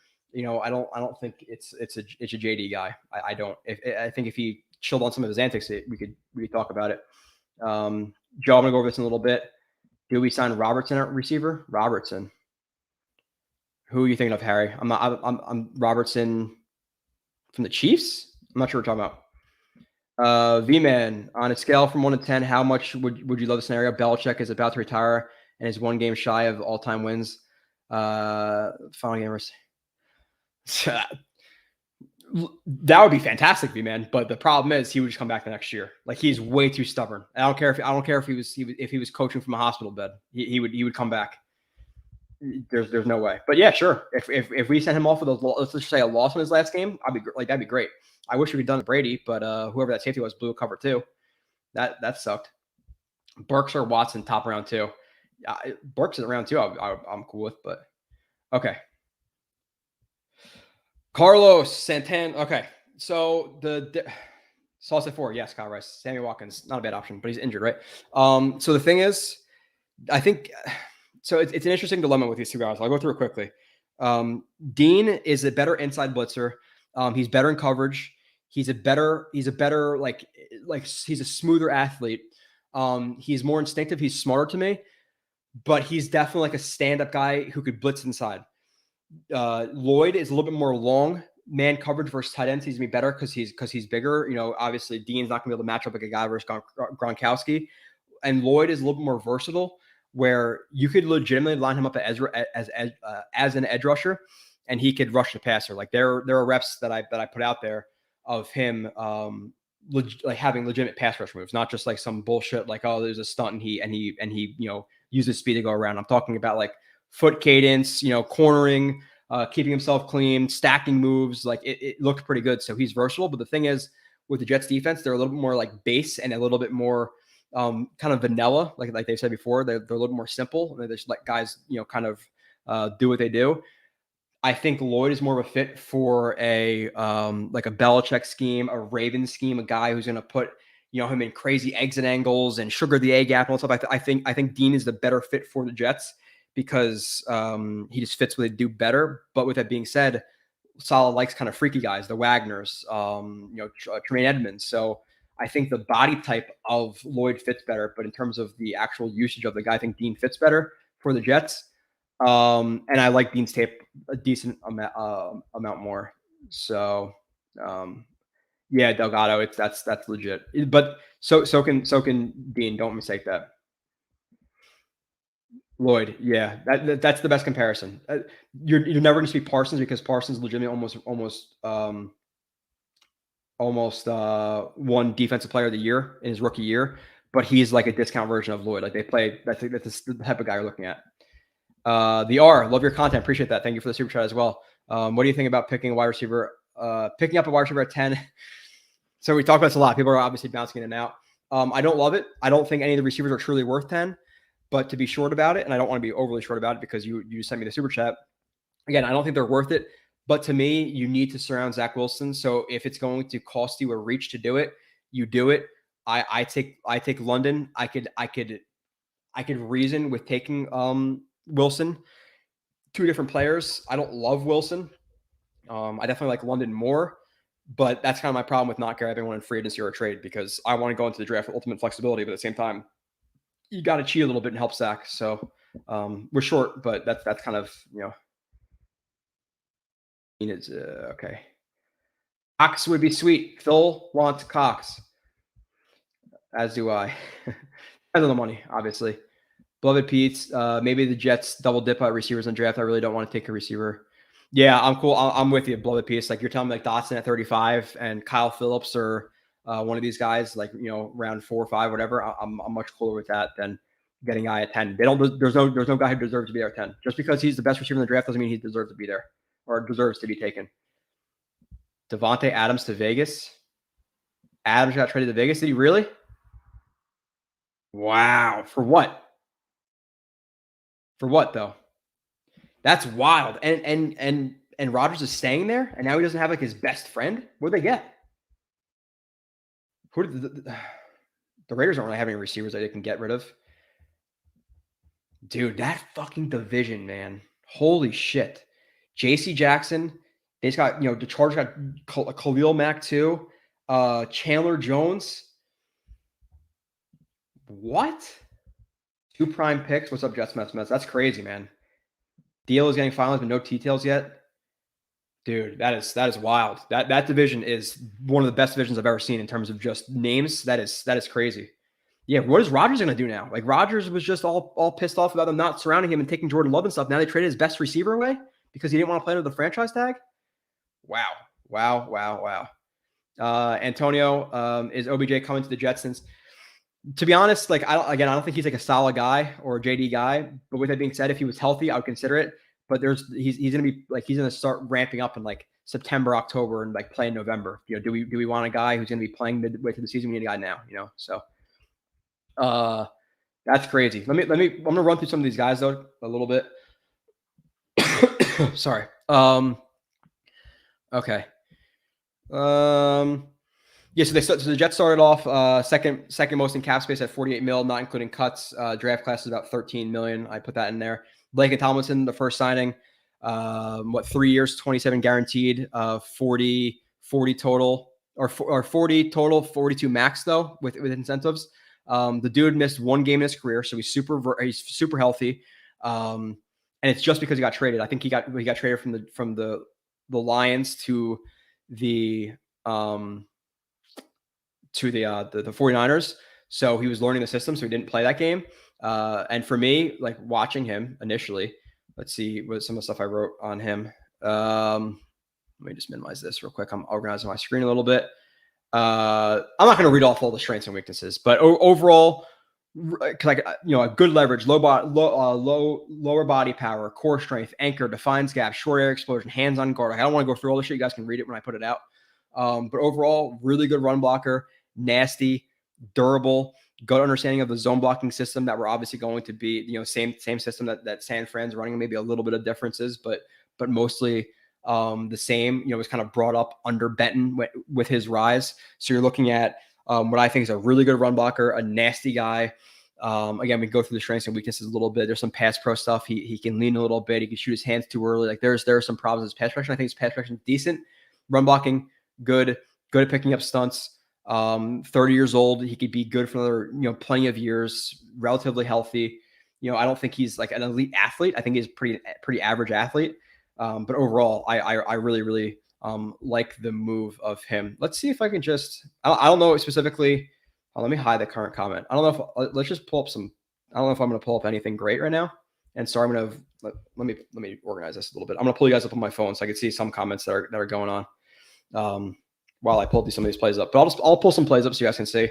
I didn't organize this and like, oh, these are his top plays that I'm showing you guys, but I'll just pull up some stuff because I've been recording obviously all day today. I didn't sleep, so let's see here.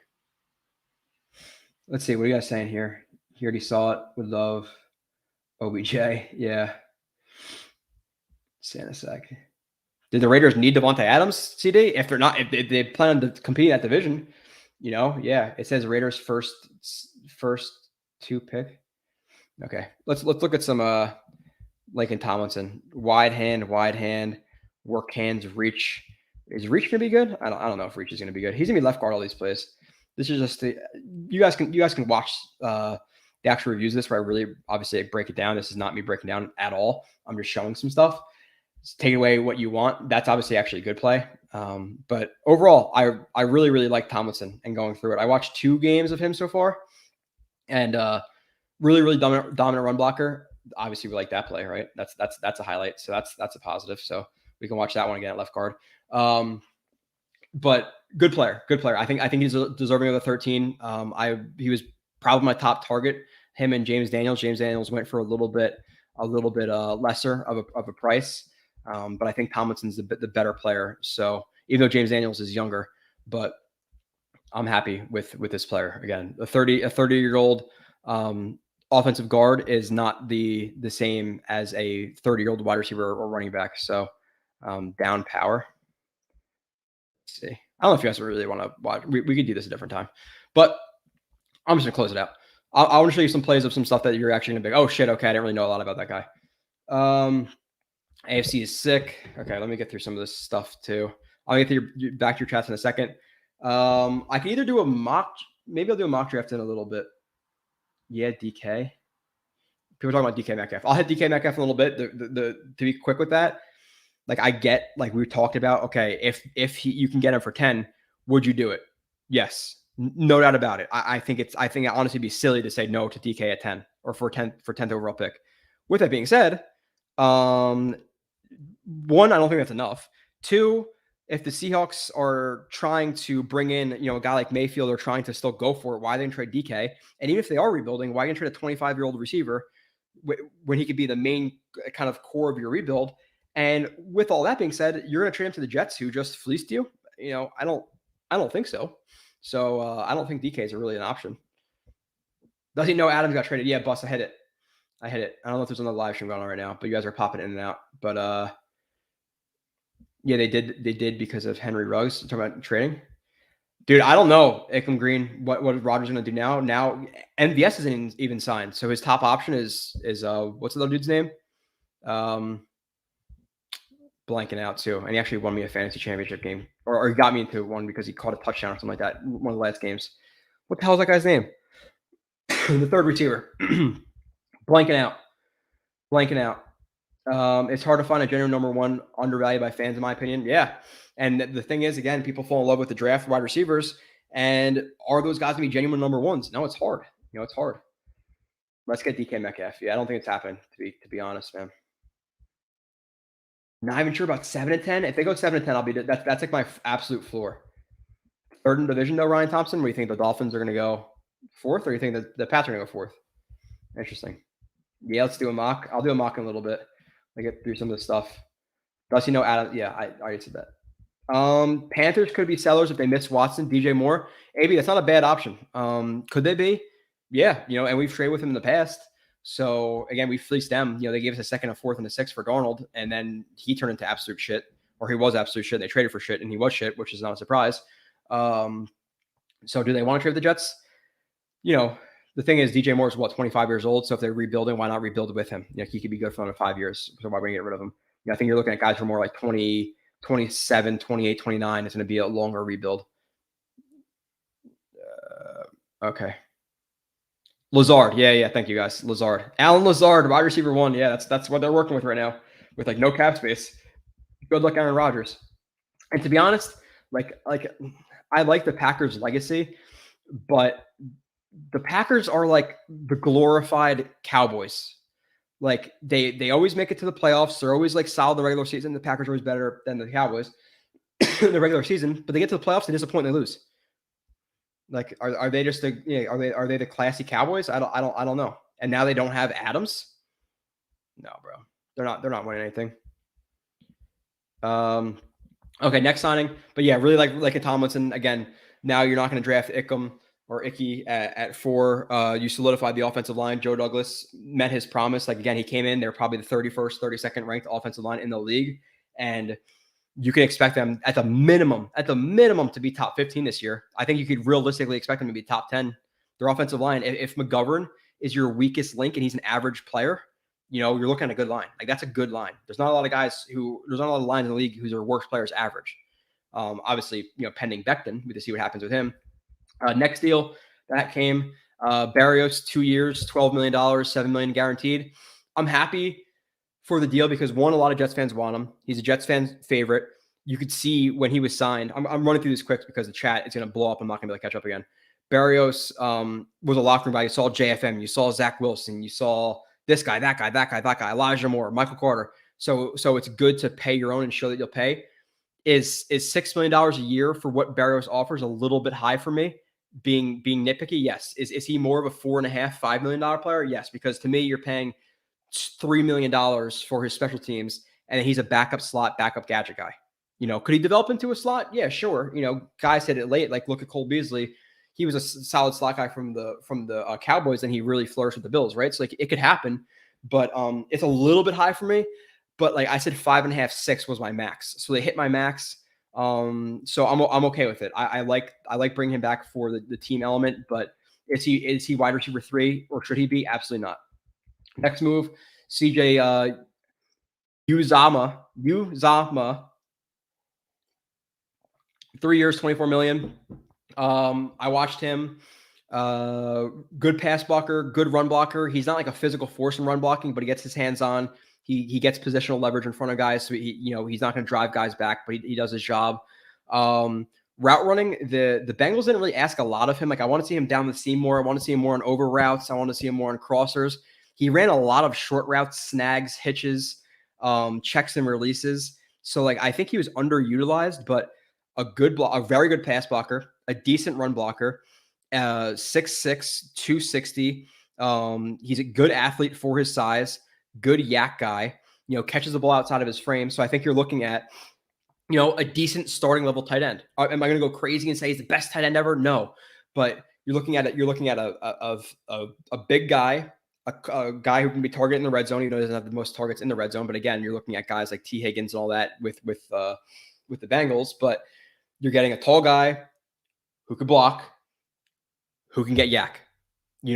With all that being said, who was clearly a leader, like as everybody was talking about from the Bengals, all this stuff, how great of a leader this guy is. So $8 million a year, when you're comparing that to Evan Ingram at 10 or Ertz at 10 or 11, I'm taking that all day. So I love that signing. And I didn't even really like look into it. Like I was thinking like, okay, the Bengals are going to re-sign this guy. Why wouldn't they? Like he was their number 1 tight end. They didn't, I don't know if they offered it to him. I don't know what happened, but past him, if I knew he was going to be available, it would have been him and Njoku, who I would have wanted. Njoku got 10. I think I would have had, probably, I don't know who I would pick over those two guys. Uzama, knowing what he is like as a leader in the locker room, I probably would have taken him, but really, really happy with that. Like I said, 6'6", 260, good mover, good acceleration, good down the seam. Again, I think he's underutilized in that system. I think he'll be more emphasized with the Jets with his yak. So that's awesome. Let me take this thing off the screen from Praj. I'll get to the chat in a little bit, but I had to hit the free agents kind of in order, so I didn't miss anybody. But yeah, 3 years, $24 million, $50 million guaranteed. Re-signing Coleman, $1.5 million, which is fine. I think he was better than I thought last year. He's a slight level above a Jag, but you need somebody there because right now, past him and Carter, what is P. Ryan? Is he a rosterable player? No. Is Ty Johnson on a good team a rosterable player? No. So they really have those two guys. Bring in, maybe a free agent, bring in 2 guys in the draft. If they were bringing a running back in the 5th and 6th round, I wouldn't be mad at it. Bring in Brian Robinson and I don't know, in the 4th round, Cook or something like that. Like I wouldn't be overly mad. But they need to add another guy to that group. But I'm okay with it because they don't really have anything else behind that. Resign Coleman. Same deals last year, if I'm not mistaken, $4.5 million. Coming off an injury, a guy who's versatile, a guy who played okay with the Rams, went to the Raiders and played the slot, wasn't as productive, but overall, as a free safety, I'm much more comfortable with him than Ashton Davis or Pinnock, who, let's be honest, guys, I could show you 3 plays of Pinnock and your opinions are going to massively change about him. I'm just telling you that right now. Because those plays that he made in that Jaguars game were not good. The ball was late and he got there very, very late. It just looked good because you couldn't see him and he was cut off from the screen. So he should not be an option as a starting safety or even really in consideration for being a safety. Maybe he can switch back and forth. I don't know exactly what's going to happen, but I'm comfortable with Joyner, or I'm okay with Joyner to the point where like I'm not going to absolutely freak out if they don't get a starter. I would still prefer a different guy over Joyner. But it's not the end of the world of Joyner starting. You can't fill every hole. So I like the re-signing of him, especially considering how thin the position was. Will Parks coming back, Ashton Davis. Does Davis get cut? Maybe, depending on what we do in the draft. Past that, just moving down the moves that happened kind of in order because this week was freaking crazy. Fatukasi then went to the Jaguars, $10 million per for 3 years. We were never going to sign him at that for 40, 50% of the reps. He didn't fit in the system. He had a downturn in production this year because he did not fit the system. We're not going to sign a guy square peg, round hole. It just doesn't make sense. Not for $10 million. There's no way. But I wish him the best of luck. Absolute killer player, killer person. So no harm, no foul with Fatukasi. When he plays the Jets, I'm not going to root for him at all. But with that being said, good guy. May to the Saints, 3 years, $28 million. There was some rumors after we signed Whitehead that, May, they didn't close the door on May. It's like, okay, well, maybe if it's $6 million a year, okay. Then I saw, $9 million a year, $9.3 million a year. No way for May. Not after the whole DWI thing, not after the whole injury thing. I rather find a guy in the draft. So I was surprised the Saints gave him that much after everything that happened. He didn't necessarily rub me the wrong way. Well, he did with the DWI thing, lying to the Jets in the contract negotiation bothered me. And you see Shaq Lawson talking shit about the Jets, and there's a video of him working out with Shaq Lawson. Does he really like being a Jet, or is he just the money? I don't know. He just didn't really. I wasn't really feeling it at the end with May. Maybe I'm just being a get off my lawn bitch or something. I don't know. Moses, Ravens, $5 million per for 3 years. I think that was probably a reasonable price for the Jets to bring him back, to be completely honest. But he's going to be starting with the Ravens most likely because they just got rid of one of their tackles. I forget his name. So he probably wants a chance to play, which is completely fine. We brought back McDermott as a backup tackle. I don't get what the Jets' obsession with McDermott is. McDermott must have some leaked dick pic pictures of Joe Douglas or something, because he's terrible. I know he caught a ball for a touchdown that one time, but he's not good. Re-signings the Jets made, some of them. Again, I'm going to keep moving through. Nick Bawden, I thought at fullback he played decently well last year for the Jets. Would like some competition, but not a bad re-sign. Re-sign Shepard.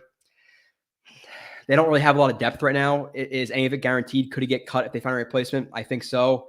He got a lot of penalties. The thing with Shepard is one play he'll beat the guard in a second, get a tackle for loss, and the next play he gets blown off the line or a penalty. So he's so hot and cold, but they don't have a lot of depth. So I get it, but I don't love it because of the penalties.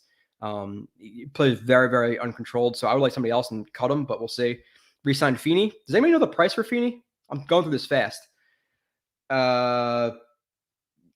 Does anybody know what that price was? I am so on. I fucked up, guys. I fucked up. I have to go all the way back up. Hold on. Okay, we're good. I have to get to your chats too. I'm gonna run through them real quick, but I gotta keep talking. What else happened? Feeney. I don't know the numbers. He sucked in the preseason. He came in during the regular season, last couple of weeks of the season, and he wasn't that bad at center. Guard, nada. Center, he actually wasn't a terrible backup. So for a guy who could play center guard, backup a guy who's like a locker room guy, okay, I'm okay with it. I don't think he's bad depth. I don't think he's great depth. I think he's okay depth. That's fine. They original round tendered Mike White, $2.5 million. If somebody signs him to a deal, the Jets have a chance to match it. If not, they get a 5th round pick. I would like for somebody right now to sign Mike White and we get a 5th round pick. To be honest, why do we need 3 quarterbacks on the roster? To me, have Joe Flacco. That's cool with me. Let's not waste a roster spot. Let's get an extra 5th, and let's trade the 2 5ths, get back into the 4th. Let's trade a 5th for, I'm sure Joe Douglas. I'm surprised he didn't get trade a 5th round pick for Devontae Adams at this point with the trades he's doing. It's freaking crazy. Bring Joe Flacco back 1 year, $3.5 million. Fine deal. Joe Flacco is an okay backup quarterback. At this point, he's accepted it. Is what it is. There are some guys I prefer over him, but they're also going to be more expensive. So that is what it is. We brought back Tim Ward as a restricted free agent, Guidry, Elijah Riley, and Jeff Smith. Jeff Smith, at best, your 6th or 7th receiver, gadget guy. Tim Ward doesn't make the team. Maybe Guidry, I think, is a good backup slot, your 5th, 6th guy. Riley, he played okay at safety. Maybe he's your 4th guy. I think it's a good competition between him and Ashton Davis. And then they tendered Eddie Pinheiro for $2.4 million. I'm hoping that's not the end of it. I'm hoping that they don't take a 4 or 5 week sample size of Eddie Pinheiro and now he's a starting kicker. I don't like that. I'm okay with them tendering him and bringing him back. I'm not okay if he's a shoo-in. Can't have that bullshit. DJ Reed, next signing, 25 years old, 5'9", played outside for the Hawks. The dude is absolutely tenacious, a great run defender.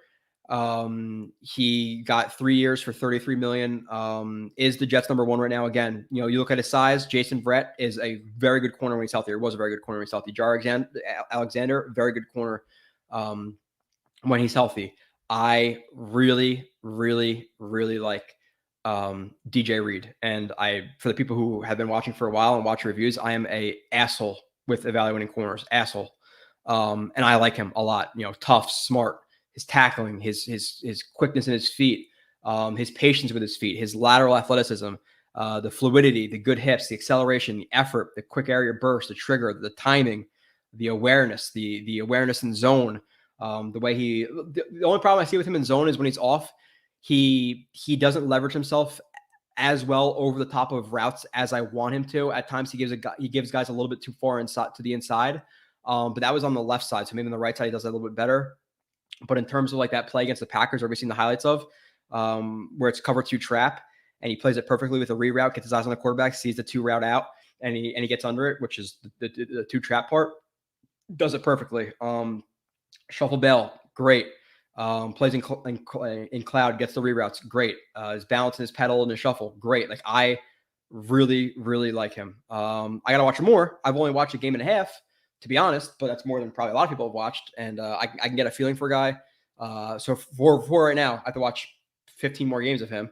I'll watch the whole entire season. I like him a lot. Which, by the way, thank you guys for being here, and thank you for letting me talk to you guys. Thank you for 300 people being in here. Again, we didn't even start 2 years ago at this point, I don't think. People who consistently support my work, there's hundreds of people who have been here for years. And that being said, I haven't slept for 28 hours, and I'm sick and I'm wide awake right now. Like it always happens. I come and talk to you guys and I get excited and I don't feel tired. So thank you for that. For letting me just ramble for fucking 3 hours. And you guys listening, you like it. At least maybe like 50 of you are like hate watching me, but at least like 250 of you like it apparently. And there's some problems with him. The size, contested catches versus guys like Mike Evans. Sometimes he can be a little bit over aggressive. He can be a little bit hoppy in his press. Sometimes he leaves his feet. There's sometimes I want to see reroutes not reroutes, getting hands on in press coverage instead of soft bailing. Like there are some things I want to see. But overall, really, really like the player of DJ Reed. And again, if you don't take my word for it, but if you do, I am an asshole with corners, and I like him a lot. And I was like every time they send a corner, draft a corner, I'm like, damn it, I'm not gonna like this guy. Everybody's gonna shit on me, which I don't really give a fuck about. Sorry for the words, but it is what it is. But still, being positive, that's the problem. Like, this guy's great, and that guy's great, and that guy's great. Like, is everybody really great? That's why you guys are here for the truth. But you guys said you wanted the truth, so you guys are always gonna get the truth. Jordan Whitehead, next signing, 24 years old. One, the fact that these guys have played with good teams, good organizations. Jesus, Uzama went to the Super Bowl. You have a guy like Laken Tomlinson was in a Super Bowl. You have guys like DJ Reed, who was with the Seahawks when they were good, not recent years. Whitehead won a Super Bowl. Again, guys who have been there, they know what it takes. But he plays box, but he saw some high reps too. So he had 334 reps in the box last year, 191 in the slot, 265 as free safety. He got a 2-year contract, 15 or 15.5, whatever it is, like $7.5 million a year. I'm cool with the price. And the thing with like the numbers, like people always like, oh, he played slot corner. The thing is like the slot, like typically if you see like 334 box, 191 slot, those 191 slots are like really box reps. Like if you're lining up in the slot to take an exit angle and a cover 3 and they're playing like just a basic cover 3, that's a strong safety role, but they're going to give you slot, which is kind of bullshit, but it's a lot of strong safety, some free. I want to watch him more in man coverage. I haven't really seen him yet in that. In off man coverage, he's not the best in terms of positioning himself over top of the route. But in zone, good eyes, aware, hard hitter, plays with an absolute fire to him. So I like that. Tackling aggressive. He will miss a tackle or two, though. I'm telling you. The 2 games I watched, he gets a little bit aggressive with his angles and kind of can ankle dive at guys or like try to lay a shoulder. So his tackling, while really hard and will lay a big shot, there are some misses. there are some misses. I don't know if you guys want to see. If you guys want to see any plays of these guys, I don't really know like what. Do I have any like? Fuck it, whatever. I'm not gonna bring up now. I'm just trying to get through all this. Yeah, no, I like the player. $7.5 million. I think he's a good player. You play him in the box in short zones, or you play him like a cover 2. You're talking about cover 4, cover 6, where basically the cover 4 side becomes man at a certain point. It just does. So that's a little bit more sketchy for me. But if you're gonna play him in zone, cover 2, cover 3, deep middle, or as a robber, as a hook, as a curl to flat, as a hook to curl, in those intermediate zones, I think he's really, really good at processing there, triggering, getting downhill, breaking up passes, laying guys out. So I like him. I definitely like him. He's not elite, but he's good for the price. Again, I did see him miss a tackle or two though, where he's taking 2 aggressive angles. So you got to watch that a little bit. But next move that happened was JD trades Cashman, dude. Which I don't know if I'm doing this all in order, to be honest, but this is how I wrote it down. A 6th round pick, next year's 6th round pick to the who the hell traded for him again? I forget who even traded for him. Who the hell was it? The Texans? The Texans should have a good pick next year too. Like that's going to be like a high 6th, for Cashman. Like we were going to cut him. If they didn't cut him, I would have been pissed. He never plays. If he makes it out of the preseason, I don't know. We should give him their pick back. Like I almost feel bad. Like he literally robbed them. The guy never play. If he plays more than 100 snaps for them, I will come back and apologize to Cashman at the end of the season. Which who gives a shit? But like what? A 6th? You can get. We got Eccles for a 6th. I guess I don't know. The next, which to be honest, which you guys are probably not going to expect, Tyler Conklin. Is he gonna be good or is he gonna be bad? 26 years old, 3 years, 21 million. I like him a lot. A lot. In terms of his acceleration, his route pacing, looks like he's a pretty good contested catch guy. Even though he doesn't have the biggest catch radius, his size, he's about 6'3", 250, so he's not the biggest tight end. But he has speed, he has acceleration. Dude, hold on. Let me just share the screen. It doesn't really even matter. If you I'm reading the notes to you anyway. Like I have notes. Oh, that's fine. This is legitimately the list I make of notes. But okay. So, those are my notes, and I obviously sort them out. So, what am I looking at? What was I doing? Oh, is there anything? Let me see if there's any really good. Uzon, there's nothing really. It's all read, trigger, give ground, Whitehead. Okay, like this is what I was saying. Like again, just in case you don't believe me, and I like Whitehead. Just chill. Like, oh, he never misses a tackle. He is right here, I believe, on this play. There are sometimes he takes too aggressive of angles. They're just his. He got lucky right here that Cordell Patterson set that out of bounds, but got to chill with the angle on that one, which I'll obviously talk about. There's an over aggressive one here too. I think their run goes this way, and he gets a little over aggressive right here. He runs out of bounds, but there are some times I want to see him wrap up and drive through the tackle instead of doing that. Or is that here? Oh, here too. Oh, 2 in a row. Yeah, see, like this is like 3 plays after.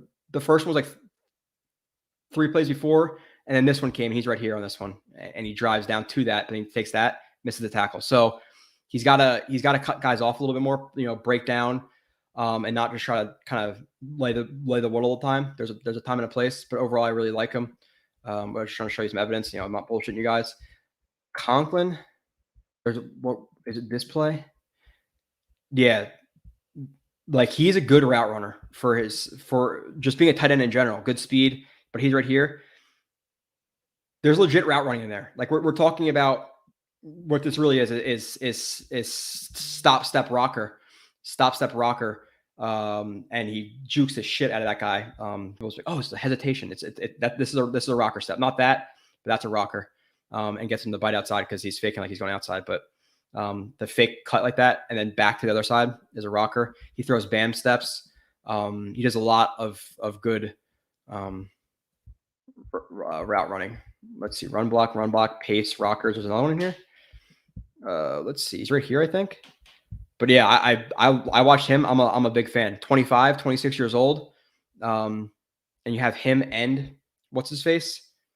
But for tight ends to be throwing rockers in their routes, not common. And then we're talking about run blocking where this guy stretch, stack, block. Like I don't know these block. I don't know exactly what these plays are, but he can block too. Like I don't give PFF. He blocked bad. I couldn't care any less about the numbers, to be honest, because I saw they had one stat where, to be fair, I think it was Conklin. Maybe it was Conklin. They said, oh, he only dropped one catchable ball. And I watched all of his highlight plays from week 1 to 17, and there's at least like 4 or 5 balls I thought he should have caught. So, he's a bad blocker, but he's really not. In that play, obviously, he's going up against a D end. But let's see this one.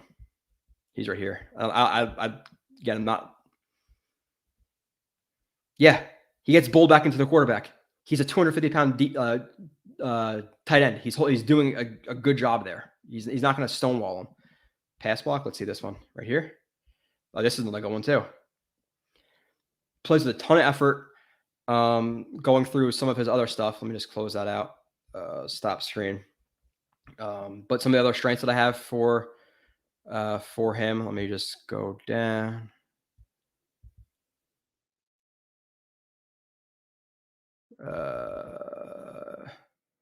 Okay, yeah. So boxes guys out, tough, uses his hands well as a blocker, rolls his hips into his blocks, good combo blocker, good hands, willing blocker, threatens 2 ways on his route breaks, route running, rockers in routes, breaks, good breaks for a tight end. Like there's plenty. Now in terms of like the weaknesses, size, sometimes he doesn't work back to the ball as well as I want him to. His catch radius, he's not really the best yak guy, but overall really, really like him. Moving on to the next guy I have. Let's see. Or I'll hit the chat real quick and we'll go back. I have a lot to catch up on, right? I have no idea what you guys are talking about now. Okay. I'm only 20 minutes behind. What are you guys talking about? Out Laquan. Out of Laquan. Definitely not Laquan Treadwell.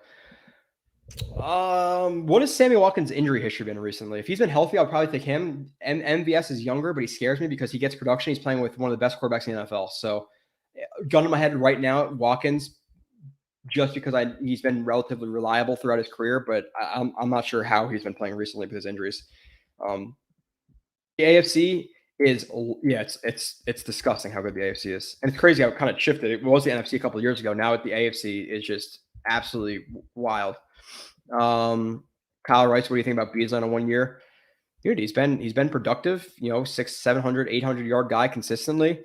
Him as a slot for a year, not the worst thing in the world. I prefer some other guys over him. Does this mean Green Bay has to draft wide receiver? Yeah. Unless you want Rodgers to retire. What is he going to do? I cannot believe this happened with him getting traded to the Raiders. And they got Chandler Jones, man. Dude, like that division just got so many good players, right? They got Adams, they got Chandler Jones, they got Mack, they got J.C. Jackson. They already have Mahomes with Kelsey and all the talent on that team with Hill. They had the Bengals who were just in a freaking not the Bengals, geez. What other team I'm missing? The Broncos just got Russell Wilson. Damn, man, that is crazy. Safe to say the AFC West will have the most primetime games. Yeah, every single divisional game should be on primetime. Every single one. Okay. I am 20 minutes behind. I'm going to keep working to you guys. Is DJ Reek cornerback number 1 or they still draft one? He's cornerback 1 right now. Could he be? Yeah, like he's a young guy. He's been ascending, but yes, he's a starting level corner. Would I still draft one? Yeah, I would. Develop him. Then you have a depth guy, or you draft the McCreary in the second round, or a Booth in the second round, or whoever you prefer in the second round. Or if Sauce is there at 4, you draft them. Then guess what? Tough luck. If Bryce Hall wants to win the job, beat out Sauce. Is it going to happen? Probably not. But we're gonna deny potential great players because we have okay players. That's what we're doing now. Let's just not reach because we have Hall. I get it. But Sauce is good. So. Moore kind of looks like a version of Brandon Cooks. Moore is definitely more explosive to me, though. That's for sure. Are people already giving up on Bryce Hall? No, nobody's giving up on Bryce Hall. I think he's a decent number 2. And to me, coming into this year, it was a question if he could be a number 2. he proved himself to be a starting level corner, and that's what he is. But could you upgrade? Could you have a better number 2 than Hall? Yeah, you could. And I was higher him in the beginning of the season. At the end of the season, you go watch the reviews from the Bucks game, the Bills game, even the Jaguars game. He's given up some potential big plays, and he doesn't pick off the ball, which is not, it's sometimes it's hard, obviously. But with that being said, he dropped off a little bit. Do we devalue Sauce since we are a zone team? No, we do not. Not at all. Sauce is just as good in zone and just as important. Barry, yeah, Captrata. Barrios does not have to pay for beers for the rest of his life in New York. No. Let's get Justin Jefferson Cousins on his last year. They're not going to. Why would they trade him? Eckham Green. He's one of the best receivers in the NFL. Like second, third year in the NFL. Probably the third year in the NFL. They're not going to just get rid of him. Like, Kirk Cousins is gone this year. We're going to get rid of one of the best players in the NFL. Steven Engel, agree with you. Needed to draft another center guard and another tackle, or bring in depth. Like if they bring in, a $3 million tackle, okay. Now you bring in the BYU kid, or Cole Strange in the 5th round. Okay, I'm down with that.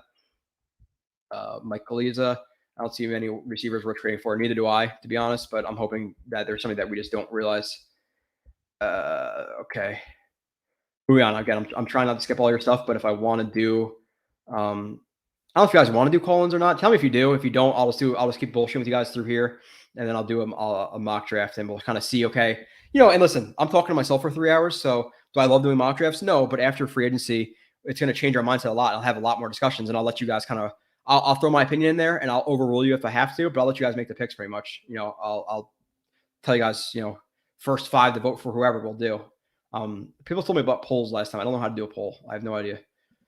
So unless you have to do it through YouTube, but I'm on the computer. So how do I do that? I don't know. Unless you can do it through StreamYard, but can you? I don't think so. I can make banners and stuff. Yeah. Okay. Maybe I'll look into it. I'm not a tech guy, as you guys can tell. Tammy, if I was a Jets, I would go after Raheem Mostert. Didn't he sign somewhere? Tammy, he might have signed somewhere. He might have signed with the Dolphins. Let's see. Raheem. Yeah, he signed with the Dolphins, Tammy. I think today or yesterday. So I would like that move too, just because how fast he is. Melvin Gordon, nice fit. Agree with that, Kyle, but a little bit older now. Was going to cost $5-6 million. I don't necessarily think you want that. Joe Grana, unless Hutchinson falls, Sauce at 4, London at 10. What edge do you see they're falling in the late first for a trade up, or simply falling to 35? Do we double dip a receiver edge 35 based on endless need? If they were to draft, no. Yeah, so Joe Grana, I'm not there with you. I'm cool with Sauce at 4. I'm not risking taking edge at edges go so goddamn fast. If a guy is falling to the second round, there's a reason for it. They go like hot buns. Like you can't just get one later. It's like saying the same thing for the quarterback. Let's get a quarterback in the second round. There's always good ones in the second round. So you take the edge at 4 or 10. I don't care if you have to, even if you like London more than one of them, you're taking the edge. And I like London, but I would take 4 edges over him. Which would be Walker, Karlaftis, obviously Thib and Hutch. So, yeah, let's keep moving. Oh, yeah. So, okay. Sorry, Tammy. Somebody told you this 25 minutes ago. I just didn't see the chat. Okay. Moving on, because you guys are killing it still. Again, almost 300 people in here still. That's awesome. Awesome. Pinocchio is a special teams player. In my opinion, he's a developmental player. Yes, Jay. He made 2 plays that weren't good in the Jaguars game, but because he made hard hits. Same thing with it's like Butts Austin syndrome. Just because he's hitting the guy through the play doesn't mean it was a good process to get there. Simple as that. He blew both those plays, and if the ball wasn't so late and there wasn't pressure, he would have gotten beaten for a touchdown very easily. So those plays were not impressive for him at all. And then in the Texans game, he played safety, and they ran that soft zone, and he slipped and let a guy in for a touchdown on like a 3rd and 15, where all he had to do was tackle the guy and he fell. So he was not good at safety. Okay. McDermott or tight end 4 from Michael. I'm just gonna scroll past that. That's 28 a year from Adams. I wonder how much guaranteed. Yeah, what's the deal? Like, what's happened with that, guys? Like, did he get? Is he going with a contract? He was franchised, so like, what's happening? Did they give him a 5-year deal, 4-year deal, $28 million a year, like Sneakers to Boots, or maybe like Sneakers to Boots is insinuating? I don't know. Keep moving on. Reed is gonna flourish. Yeah, I like Reed a lot. Again, people they're gonna focus on the size. Chrono Kenny, thank you. Feeney was 3.5. Okay. Well, it's that's a backup rate at this point in the NFL. Mike Galiza might have to bring back Keelan Cole. To me, I rather have Crowder than Keelan Cole. I know Crowder had some injuries, but Crowder is more consistent to me than Keelan Cole. So if I had to bring one of those guys back to be the number 3, 4, I'd rather have it be him. So okay, moving on down. Why would someone sign White now and not just wait until the Jets practice squad him? I'm not sure if they do practice squad him, J-Man. They could, but then you have to wait until the season, and then he can't learn your system and all that stuff. So, are you gonna if you want him to be your backup quarterback, are you gonna wait till August to start teaching him your system? Probably not. So, Anthony Coleman, yeah, William Jackson signed Cox, yeah, he's always looked up to him. And the thing is, like, you signed Cox for how much? Though, like, what are you guys willing to give Cox? Let me pull up. I'm gonna pull up my phone too to see what you guys are saying right now. Like, what do you? Oh, 5 years, $141 million, you guys are saying? Holy shit. What does that come out to a year? Is that $28 million a year? God damn. Yeah, what is he though? 29 years old? Wow. Dude, I'm not gonna lie, you guys might think I'm crazy for saying this. I don't know if I would pay. I don't know if I want to pay. I wouldn't do that. $26 million a year. I don't know if I could trade like 2 first-round draft picks and pay him $28 million a year. That might sound crazy, but is that worth it for a receiver? And you better win with him the next 2 years. 28.25 a year.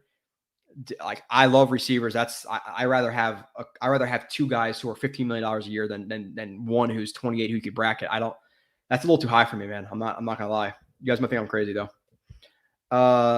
Maybe I'm not. Michael Elias, it was his first and second rounder this year. Okay, that's not that bad. But still, $28 million a year is a lot. That is a lot of money. It's just the Jets aren't in a position to do that. If they were in a spot where they're like in the wild card last year and they really, really needed somebody, okay, sure. Like, we're right there on the cusp, yes, but we still need to fill a lot of holes. Like, let's compete for the playoffs and be in the graphic this year before we make those moves.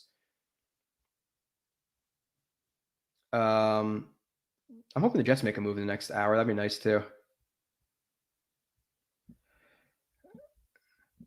Carly Palmer, which is my wife, and she's at her house right now with her family while I'm doing the show. The Palmers are watching, which makes me feel uncomfortable that my family is sitting there and watching me on their TV or laptop and watching. I don't know if they're still watching, but Blewett powered by Ricola.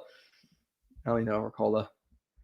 Don't be silly. You're solid here on YouTube. We love listening. Appreciate that. Big forehead. Oh, that's Christian. I have a big forehead. I have a weird forehead. Not a big one. Yeah, I know that. All right. Yeah, that's my family. So say hello. Joe Rayman Blewett. I mean that as a compliment. Brilliant guy. Rainman? That's a compliment as a brilliant guy? Hey, thank you. Thank you, B-Trav. Hey, Joe in chat. Enjoy, peeps. Gotta go. Much love. All right. We're gonna hit a mock draft in a little bit too. So let's see what we want to do in terms of the Jets now. Throw your biggest 3 needs in the chat. I want to see some of that too. I asked that before. I know you guys are chatting with me and chatting back and forth, but like, do you guys agree with me? Is it receiver, linebacker, and D end? Do you guys have D tackle above that? Do you have safety? Like what are your preferences in the draft? I'm gonna keep moving to the chat, and I'm gonna hit the rest of the signings, and then we're going to do a mock. That's what we're gonna do, because I don't have that much time left. 45 minutes. Even though I could technically go until 2:00 in the morning if I want to, but I will fall asleep on my keyboard. Probably not. Darryl Bryant. You know what? I don't think you're crazy, dude. Depending on the price, I was thinking about that too. I was like, 30 years old, receiver / elite gadget guy. Do you sign him for what's the price? What's the rate for him? $7-8 million. You get him. No, he's not technically a receiver, but if you could put him in 11 personnel and he's a running back, receiver, he's wherever you want to be. you know. So I don't think it's a bad option, especially if you can't land a guy. I don't think it's a bad option. Tight end room has vastly improved. Yeah, we went from having Croft, who in my opinion, is an okay number 2, a good number 3, to having 2 legitimate starting tight ends. Uzoma.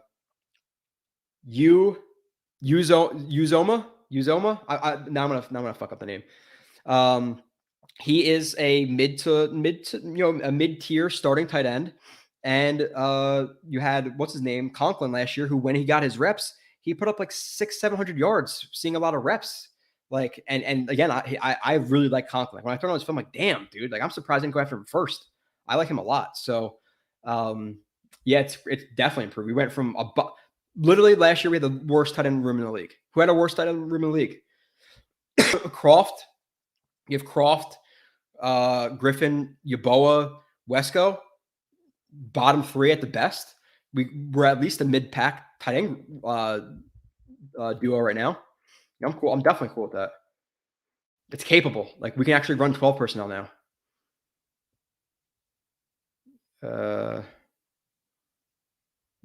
Who is my favorite from Joe Nelson?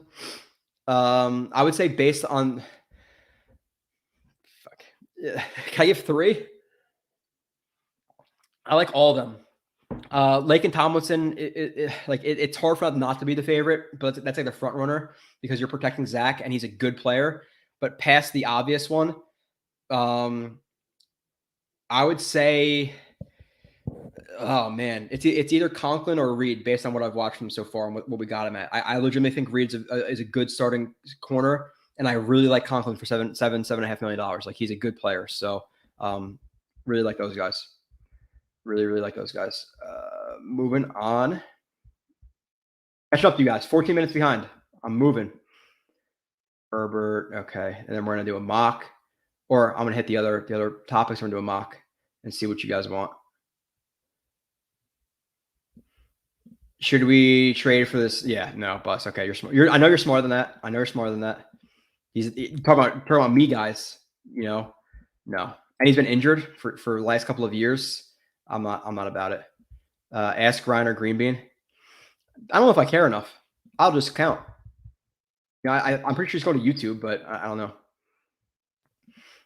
Gangrene, I just saw 4 different Trayvon Walker breakdowns. I just can't convince myself.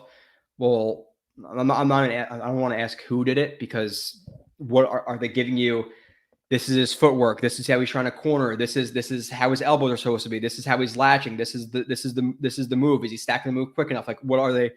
Are they really breaking down? Or is, well, he didn't get there this time, and his speed to power didn't work. Oh, his speed to power worked this time. Great play. Like, is it that basic? Like, what are you watching?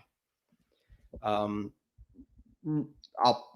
promote myself in that way. I'm gonna have a review coming out, and hopefully in a little while of him, and we'll see. 5 years. Okay, I'm almost back to you guys. Draft Hunter Renfro. Yeah, that's not a bad idea, Bus.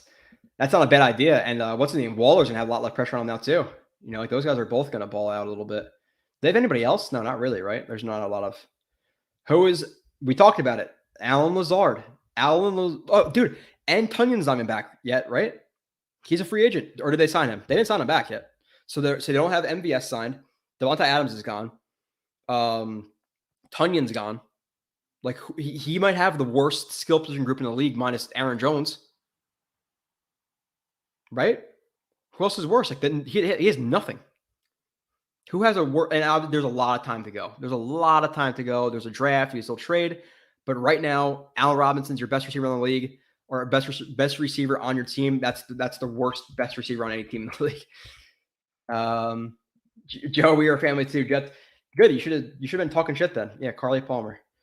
That's the wife. Even though her name is kind of Carly Palmer, it's more Carly Blewett, so she should change it. But she probably hasn't been on YouTube commenting in quite a bit. But let's change that. Okay. That is like Praj. It's like that's a good way to look at it. Is Adams as valuable as TJ Watt? No. He's more flashy. He's easier to watch highlights of, but I'm thinking TJ Watt 10 times over Devontae Adams. Yeah, 29. Yeah, same needs as you. Edge receiver, number 1 corner. Okay. Yeah, I have linebacker in there. I just don't get how you're running a 4-3 even if it's a 4-2-5 and Quincy Williams is your starting guy. Christian Harris in the second. That's where he's been falling. That's where he's been guesstimated around. Is 38, 35 too high for him? Probably. But I could watch him and want him in the first round. I don't really know enough yet. Juice rolled 999. I would try to sign Julio Jones for like a 2-year. He's not gonna. It's gonna be more than that. Juice just based on his name alone. Yeah, you said you use. It is so hard right now, especially when I've been up for this long. I keep wanting to say Uzama, but it's Uzama. Uzama. So annoying. I'm gonna screw that up all the time. Uzama. All right. Mike's biggest needs: D end, receiver, linebacker, safety, O line, D tackle, running back. All right. See, everybody's gonna fuck this up. I thought it was pronounced Ozama. No, it's you, like you, Y-O-U, Za, Z-A-H, Ma, M-A, right? Conklin needs to learn SFR. Yeah, Nick. And I said that too in his review, or what I've been watching so far of him. He does not break a lot of tackles. So you have Uzama, who is more of the bigger guy, better pass blocker, better yak guy, where Conklin is probably the better run blocker, I would say, very, very early, more athletic, but not as good of a yak guy. So they're different, but they're both solid. I like them a lot. Lakin easily, yeah, me too. You can't hate that move as your number 1. Joe Blewett and Joe Douglas, go. Appreciate that. The Joes, the power couple of Joes. DJ Reed, yeah. DJ Reed. It's Reed and Conklin. Like, I think you guys will be impressed with Conklin. If you hopefully watch your review, just watch your review. Oh, just an icon at the bottom of the YouTube chat. Yeah, AB. I don't have that on the YouTube chat though, or I can open it up, but I don't really care enough. Unless you guys want me to. Oh, Mike Jerome, what did you say, dude? I'll scroll all the way back up to find it. I'm at 819. Did I really skip a super chat? Excuse the 40 seconds of dead time now because I fucked up. I'm taking one for the team here. I'm going back up. What time was it at? I'm just looking for a flash of color. I'm back at 750. I don't see anything yet, Mike. Are you lying to me? Where the hell is it? If you could just put it in there, I appreciate it because I don't know how high this is up. That is my bad, Mike. I hate missing super chats. Jared, I got this one right. Draft one. Mike Jerome, what the hell did you say, brother?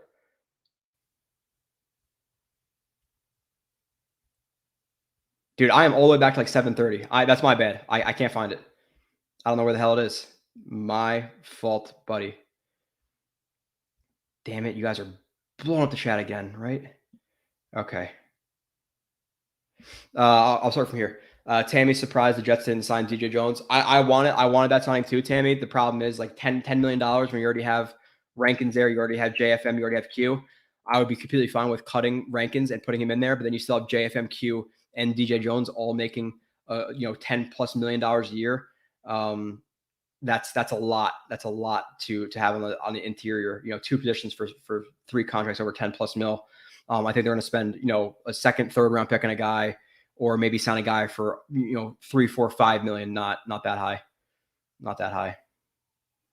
I might have skipped that. Mike Jerome, that's my bad. I feel bad now. I feel bad that I missed that. So hopefully you can just put it in there. I'll definitely get it. Bear signed Pringle to a 1-year, $6 million. Yeah, that doesn't move the needle for me. I like Karlaftis over Walker. Richard Hickey. That's my 3A, 3B right now. So Karlaftis is more pro ready, and his tech in terms of technique wise, 100% better right now. But Walker's athletic ceiling is we know it's absurdly high. Mike, I answered this before. No, I'm not taking it. Mike, I'm sorry, bro. I tried. Never send a super chat again. I apologize. Or just tell me what you said, and I feel bad.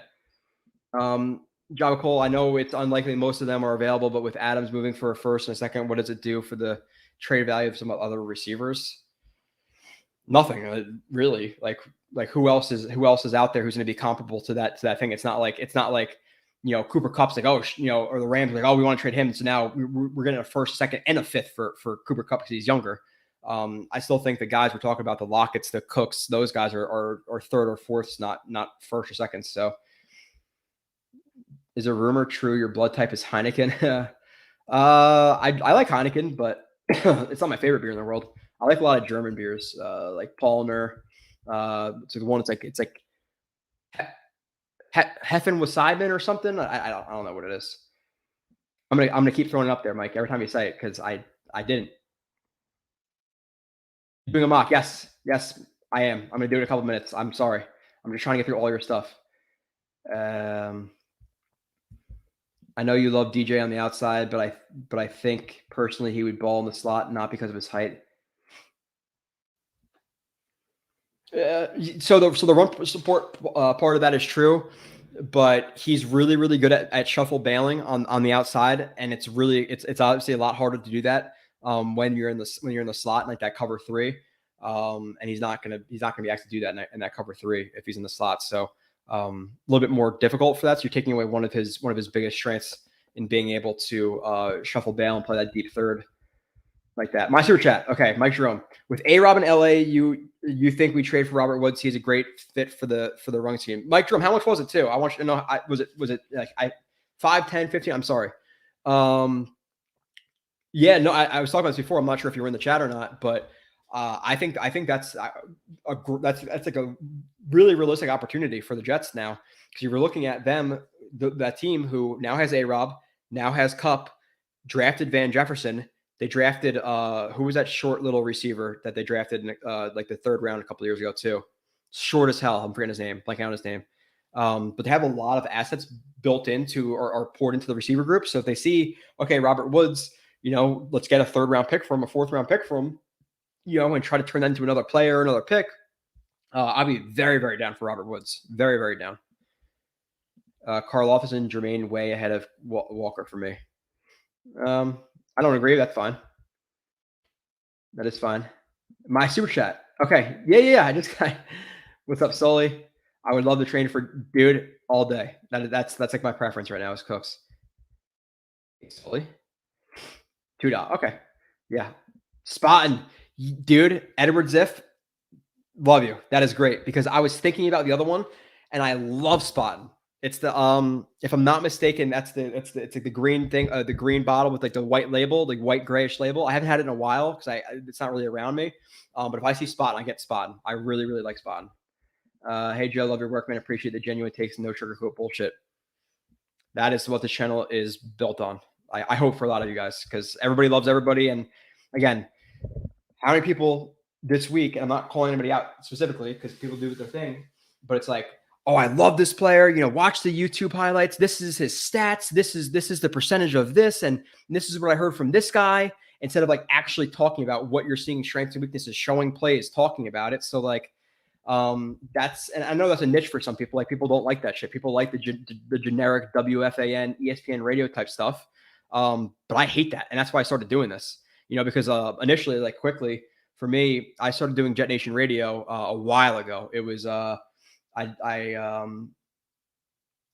called in, and I think Brandon Dowling was doing it. Called in and talked to him, and then like 2 days later, I get a call from random number. He's like, "Hey, dude, I really had a conversation. Want to do Jet Nation Radio?" Did Jet Nation Radio, and like at that time, it was like Gino, Muhammad Wilkerson, Sheldon Richardson, and like somebody else were the top players. That's all we talked about was the top 4 or 5 players. Like just different ways to talk about them for weeks and weeks and weeks. Like this is stupid. We split ways. Started doing some film stuff, did it with Glenn Naughton for a little bit, and was a little bit into film stuff, but like not really, really. And then I really wanted to dive, again, my phrase, balls deep into the film. Me and Glenn split ways because of that. I went to TOJ, didn't film stuff for them for a couple of years. And then since then, like I just kept just building and clinics and whatever else. So yeah, I don't know why I even got to that, but that's, oh yeah, 2-2. Yeah, thanks. I don't know why I just talked about that, but that's kind of how that happened from Jet Nation to TOJ to JetX. Okay, Getting to the rest of the topics. We're going to do a mock real quick. I'll hit these pretty quickly because I already got through Jordan Whitehead, JD. Oh, yeah, released Ryan Griffin. Thank God. Cooper. Quickly on Cooper. You see what Kirk got paid. You see what Allen Robinson got paid. I would have done it personally. Like, you're talking about the Jets having like $15 million right now. If we were to release, what's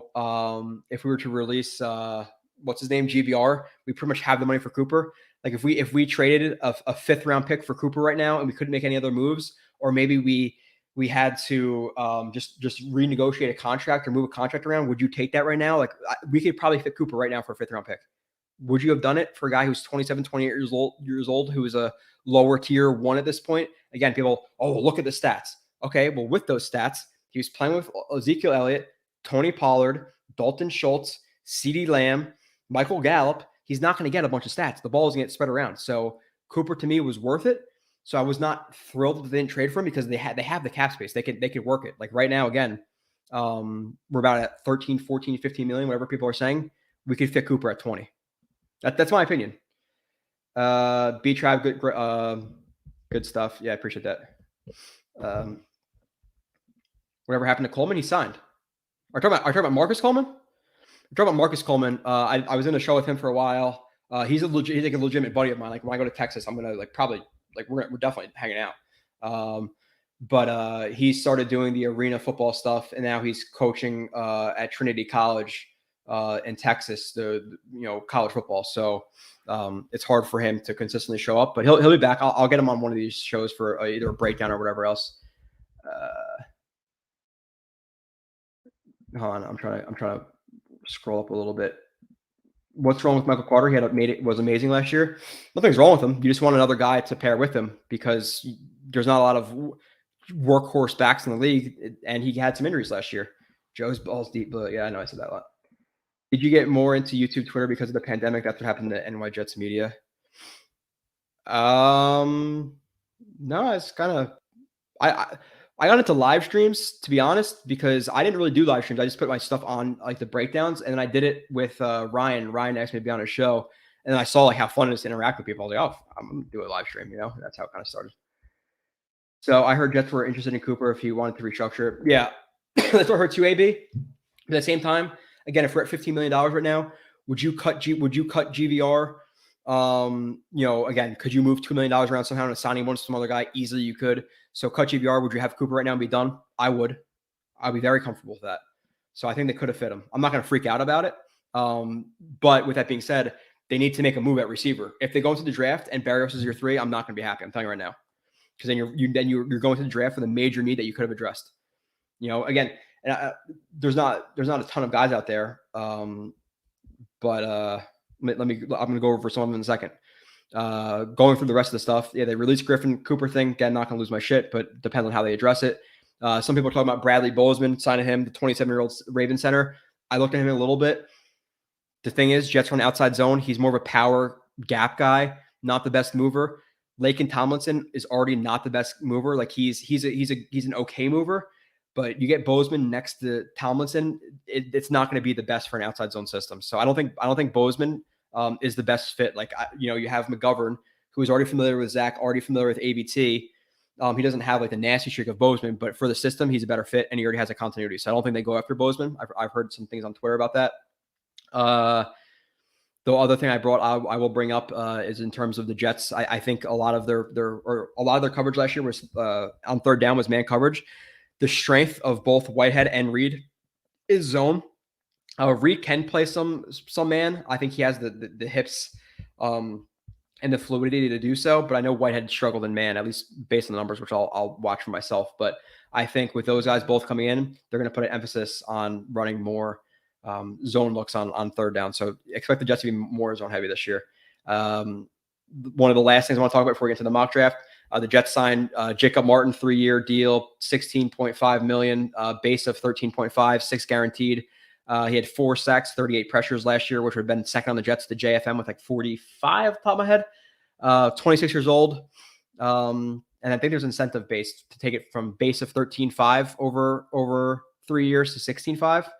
And I think he's going to be just an edge rush specialist. But let's just I'm just gonna pull up some plays of him just because just to show you guys. Just watch him. I'm not gonna talk about it. You're gonna be able to see his athleticism for yourself. Like I don't need to break it down because I only did a couple plays of him so far. But dude, I'll show you. Literally, it's like almost a highlight film of him. The first couple stuff. I'm not just trying to grab highlights, but he's right here. Let's just watch a couple plays if you're actually gonna watch. I know some people watching in the chat, they don't really give a shit, but it is what it is.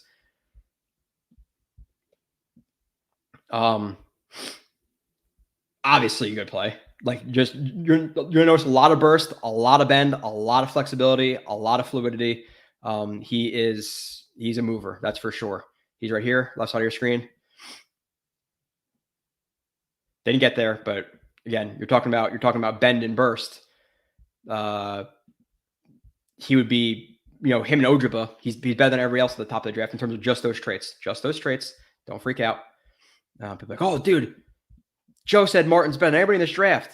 That's not what I'm saying. Bend and burst, yeah. He's right here again. He's an interesting player. That is for sure. I'm really, really early into his stuff, but I'll just show you the 7 plays I have right now. Left side right here.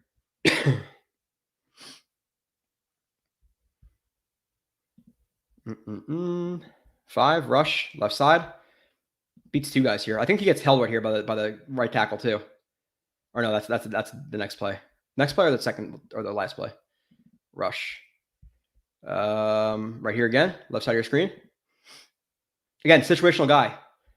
Like you're talking about athleticism. Like look at this play. He's gliding. Like that's so smooth.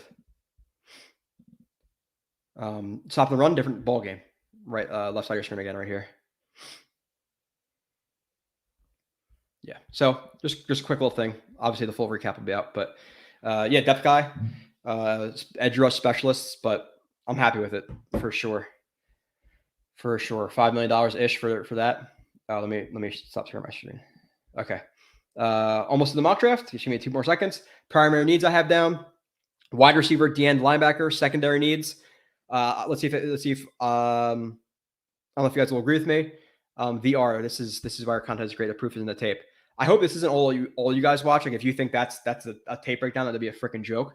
But the real shit is we're going 2-3 minutes deep on each play and talking about the footwork and him being too far away or him not being under his long arm or the foot cadence with a long arm. What do you want? We're getting into it for sure on those actual things. So, but yeah, there's proof. I'm not gonna bullshit you guys. But yeah, my secondary needs: safety, D tackle, running back, offensive tackle, cornerback, tight end.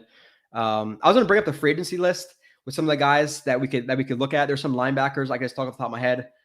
Receivers, like maybe a Sanders, guy who's relatively productive at an older age for a year. Maybe bring back Crowder, maybe an MVS. You trade for Lockett, trade for Cooks, trade for Woods. Linebacker, trying to think. Jayon Brown is a guy who is out there who's a coverage guy. I think Anthony Walker just got signed. Miles Jack just got signed. So I would like a linebacker. It's kind of dwindling now. And other than that, D-ends, I think we're kind of done with that. So let's see here. Get to the chat and we'll go right to the mock draft. I think we have Jacob can be a low key. Dude, his motor is nonstop. Absolutely nonstop. Oh, Harold, what about JC trying to replace CMG? He's older, right? 31, 32. And isn't he more of a power guy too? Isn't Cleveland more of like an inside zone power gap team more than outside zone, to my knowledge? So would he fit the system? I'm not sure.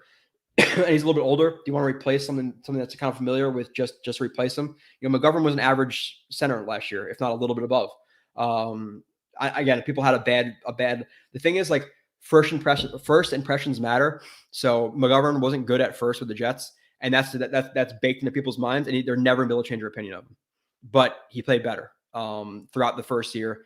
Second year, he started off again kind of slow, and then rounded out. And I think he's probably in that I don't know, 13 to 16 range of centers in the league. So you're going to replace him with Treader. I know who was really good, but how much more are you paying him?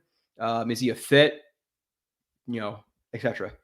Landry, Tammy, I heard Landry doesn't want to come to the Jets. He said that he's not going to come to the Jets. Is Shaq Mason Bucks a better fit than Tomlinson? Oh, dude. Why did the Pat? Does anybody have any idea, like any knowledge? I'm legitimately asking. Why the Pats traded a Shaq Mason, one of the better guards in the league, for a fifth or sixth round pick? Why? What happened? Did he like, I don't know, slip a finger somewhere where he shouldn't have with Bill Belichick's wife or something? Like, what happened? I don't know what happened there, because he's a good player. But they're more of a gap team and stuff too. So I'm not sure. He's definitely not a better fit than Tomlinson. Tomlinson's a perfect fit. Well, he's a little bit slow for the system, but he's still fine. Not good in run support, but decent pass rusher. Yeah, for Martin, yeah. Okay.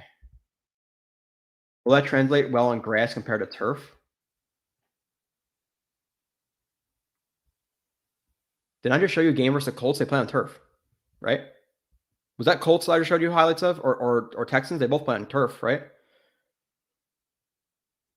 I'm blanking out now. What team he just played? But yeah, it's yeah. I want to see what his bad plays look like. I'll show you, Nick. I'm not going to show you highlight. Trust me.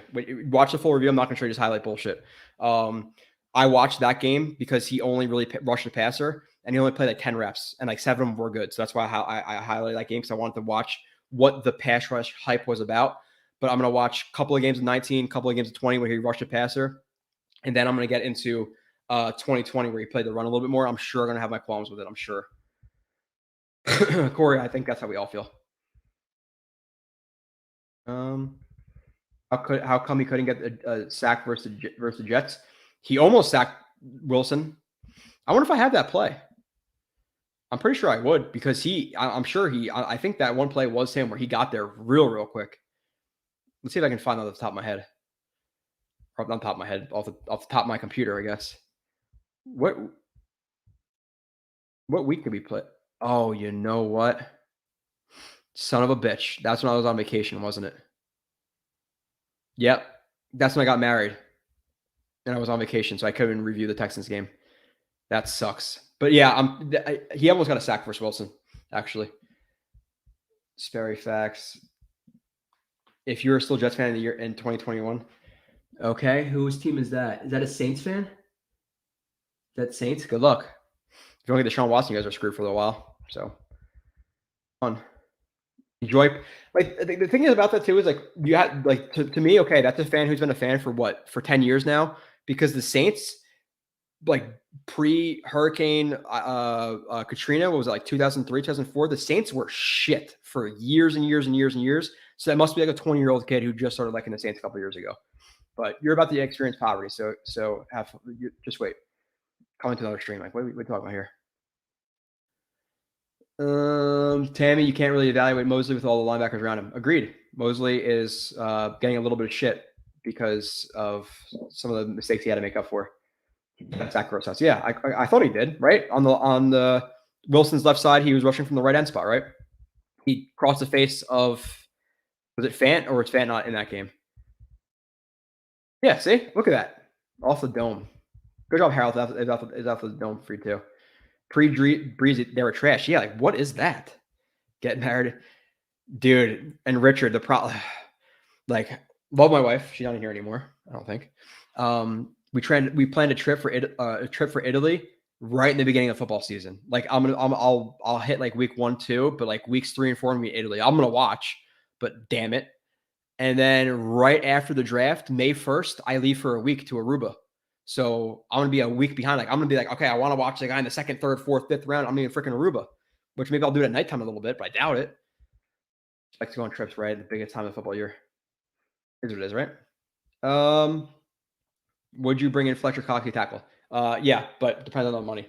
Do you want OBJ or Wagner? OBJ is going to be ready by like November, and Wagner is going to be overpriced for me, so probably no. Simon, I think he's going to get paid a little bit more than we can afford, but is what it is. Those trips are totally worth it. I know they're good trips. You know, I'm bitching about going to Aruba and Italy, but I want to watch the Jets. I want to talk to you guys about the Jets and break down the Jets. So let's get into a mock draft. 237, still a good number. Dean next to Mosley. Phil, yes. I'm down, depending on how the board falls and what else happens in the next month and a half. Do you guys have a preference? Like, I'm not a big like mock draft guy, but you guys were talking about it before, so let's do one quickly. Let's do a 30-minute, 20-minute mock draft.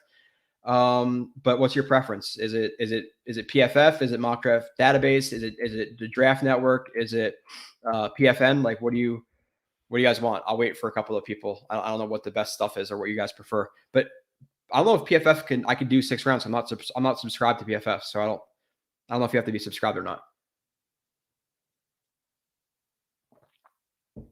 Mock with a trade down at 4, please. PFN, mock draft database, mock draft. Okay, hold on. PFF. Assassin, you're biased though. You work for PFF, don't you?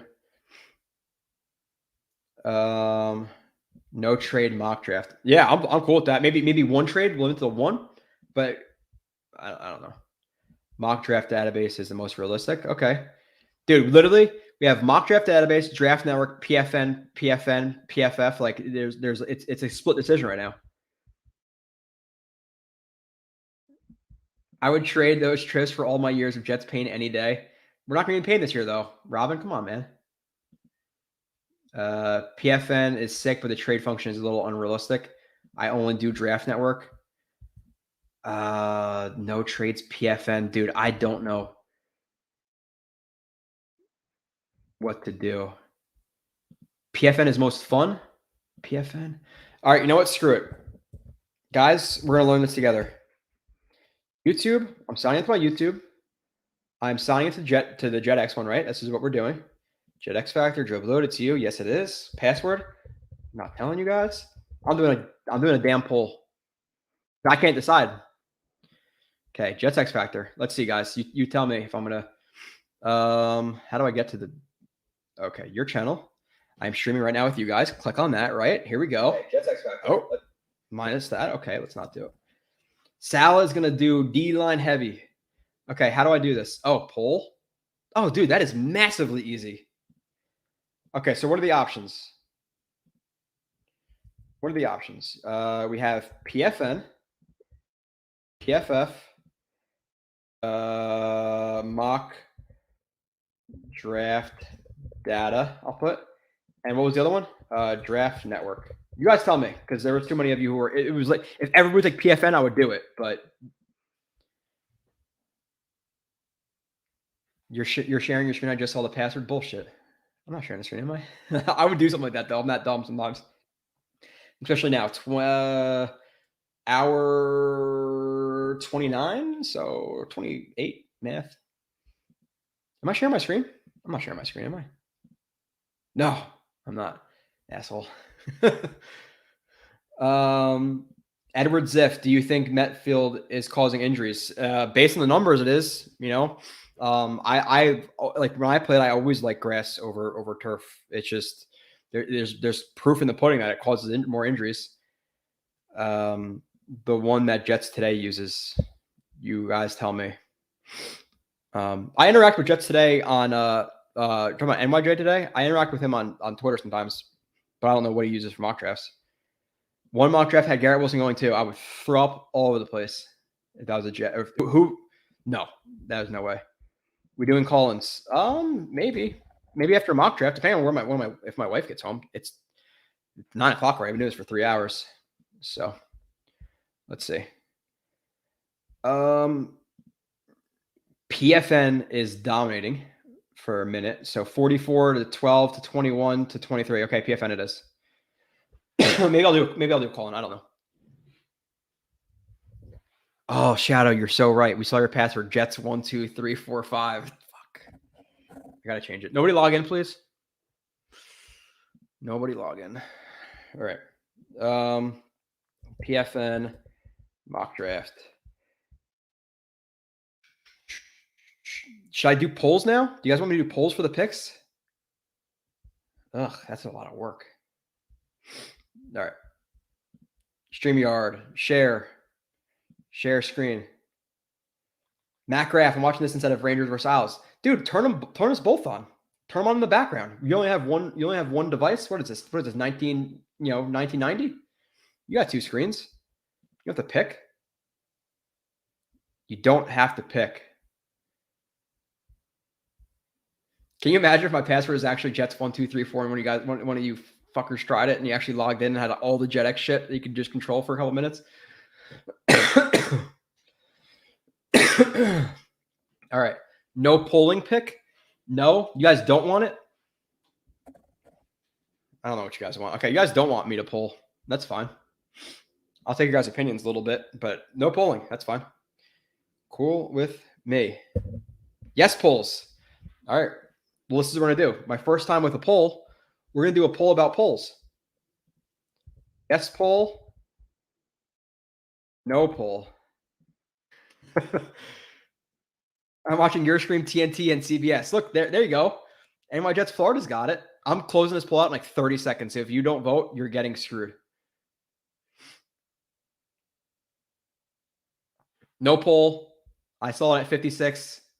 First, boom, close it. I will take some of your opinions, but a poll.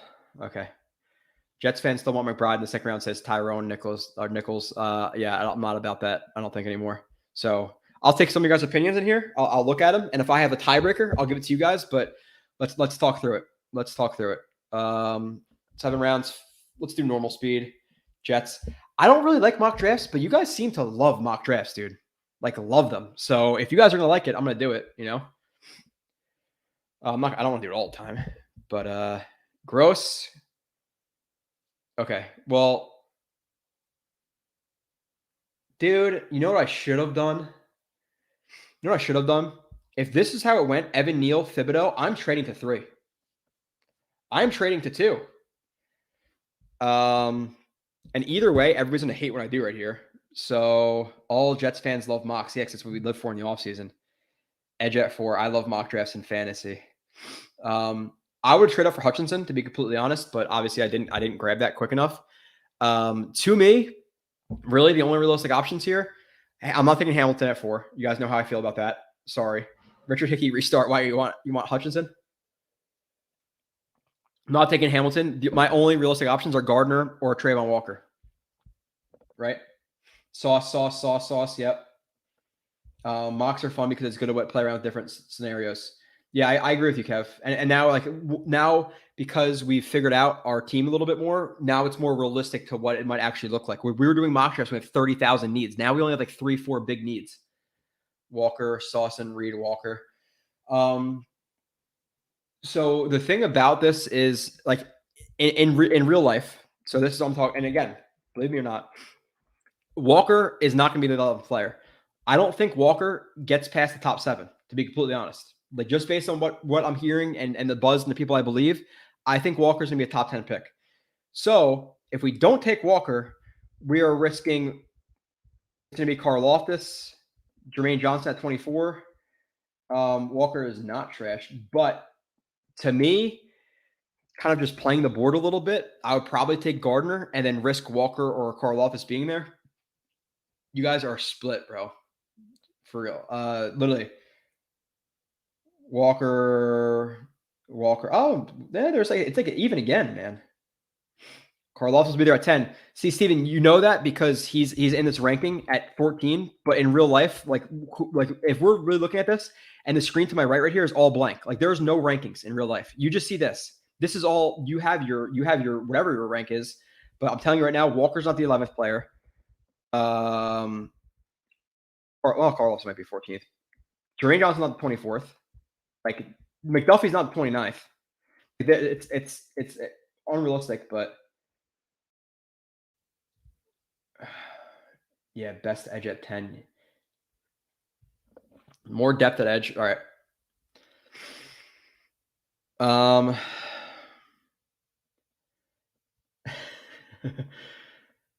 People say NFL is lower on Karlaftis. Why? Okay. We're doing Sauce. To be honest, real life, I think the Jets would probably take Walker there because they still have a massive need there and they fill their and you know what we're doing now. Like, obviously we know what we're doing. I'm not, again, you guys don't really want the trades. Fine. Cool with it. I don't think Walker's here in real life. Could he be? Sure. But that's a slam dunk pick for me at 10. Ickham. Yeah, Icky's not here. He went already. And people talk about Icky. Where are you going to put him, guys? You know? Like, I love Icky. Icky is my second or third best player in this draft, but they just addressed the offensive line. They have a first round. They have 2 first round picks, left tackle or left tackle, right tackle, left guard. Connor McGovern, $10 million. Fant, $10 million. $13 million to Tomlinson. Now we're going to invest a 4th overall pick in an offensive lineman. You can extend Fant. Like, he's going to be good for years to come. Like, he's plenty young enough. So I don't think they're going to take him. But here, yeah, I don't have to look at the chat because the pick here would easily be Walker or Karlaftis to me. Maybe the Jets like, Jermaine Johnson over those guys. To me personally, I do not. Like, it's 3A, 3B. There's not like a massive gap, but I like these guys very clearly above Jermaine Johnson. And the stream a couple of weeks ago with Kyle where we were showing his pass rush plan, a couple of reps in a row. The pass rush plan is not there consistent, not even relatively consistently. He's a good athlete, like burst and movement skills, but he's not the best bender. He's a little bit tight in his hips and his flex, like in his ankles. So, people are overrating him a little bit. But I'm going to Walker. Sorry, you guys. The chat is flying. But poll with JJ, etc. Yeah, no, I'm sorry. I'm overruling it. It's Walker right here. I severely doubt he's gonna be there at 10. If he is, he's there.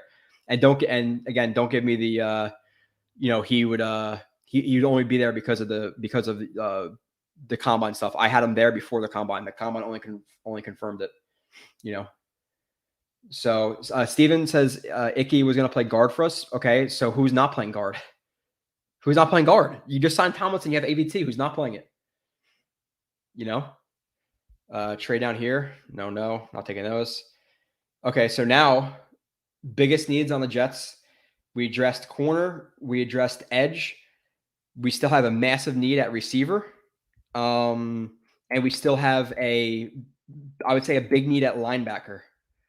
So to me right here, and we talk about D-tackle, we talk about safety.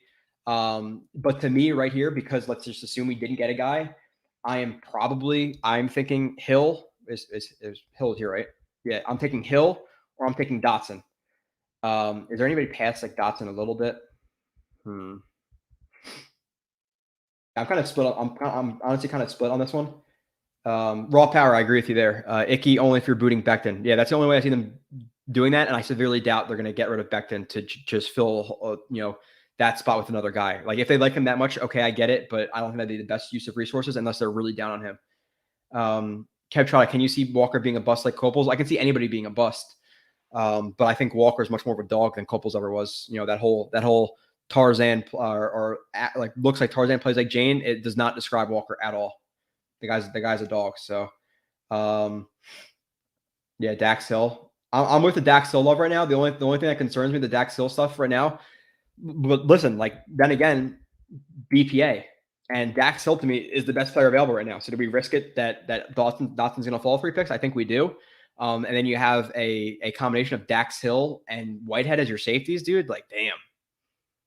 You'd have Dax Hill, Whitehead, Sauce Gardner, Reed, Bryce Hall, MC2. We're taking Dax Hill. Praying Dotson falls. Brisker, yes, let's go. All right. Hill. And now we grab our receiver because the Jets did not grab a receiver. Hopefully they add a depth guy. Hopefully maybe they bring back Crowder. Maybe they do something, but they don't make a big splash move. And now Dotson's your receiver 3. Deep threat, good hands, right? I don't give a shit what they say, to be honest. Dotson. Check all wide receivers. Sorry, guys. I screwed you there. We'll check them right now. Pierce. Watkins. My bad. I know people like Watkins, but that is what it is. I jumped the gun, but I took Dotson because he's rated the highest. Again, like these are these guys' rankings. Maybe I'll trust them a little bit. Other stuff that I know, but maybe I like Watson over Dotson. But I've heard about Dotson much more consistently early in the second than I have Watson until the combine. So is that for a reason? I don't know. So you guys are kind of split on that. That's fine. Kev Trotta, I don't necessarily like Hill over Scene or Brisker, but I know Ceen's more of a box guy, and then someone else just told me Brisker's more of a box guy. So unless that guy is just mistaken, I took his word for it for whatever reason. So I took Hill, and Hill is a guy who can play free safety and slot. Like he's pretty versatile to what I understand. So now right here, wow.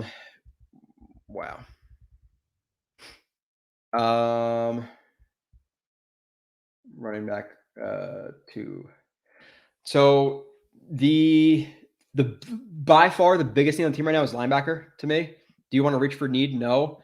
Are any of these guys worth 69? A third round pick. I think Quay Walker might be, but they don't. Yeah, they don't have. They need a. These are the 2 biggest needs right now: D tackle, linebacker. Again, how do I watch these guys? Like really, really watch them? No. So am I pulling shit out of my ass? Sure. But just looking at the positional needs, it's these 2, like over anything. Like we don't need another tight end at this point. Likely though. Tim Jones, would you really be okay with him using the first 3 picks on defense? Yeah, I would be. That's why I really hope they grab a receiver, because receivers are not deserving where the defensive guys are to me. So I'm considering right now Mathis or Walker. But when's our next pick? We don't have a pick for a little bit, right, guys? It's like 90 or something, or 100 and something. Dude, 112, 111. So whatever we don't get. So to me, I'm not going to lie. Like you guys obviously want to be a part of it. My thing is, what's the bigger need right now on the team? Linebacker or D tackle? Like you have Sheldon Rankin still. You have Q. You have JFM. At linebacker right now, it's Sherwood and Nasruddin, who are basically washes. Like they didn't prove anything good or bad last year. So that's a complete question mark. You have Quincy Williams and Mosley. Like I need another guy there. So I would grab, to me, it's Quay. That's what I would do. Again, you guys voted on no polls. That's what I'm doing. You can grab a depth D tackle to be a nose or run stuffer, but they need a linebacker. So I reached it a little bit, but did Lloyd go, Dennis? Yeah, Lloyd definitely went, bro. Definitely. Filele. That's another guy like depth tackle I'm looking at right now. Depth tackle, D tackle. If Ruckert falls, I think we take him though. Nope, of course. Yeah, Lloyd's going top 20, or at least top 25, Dennis.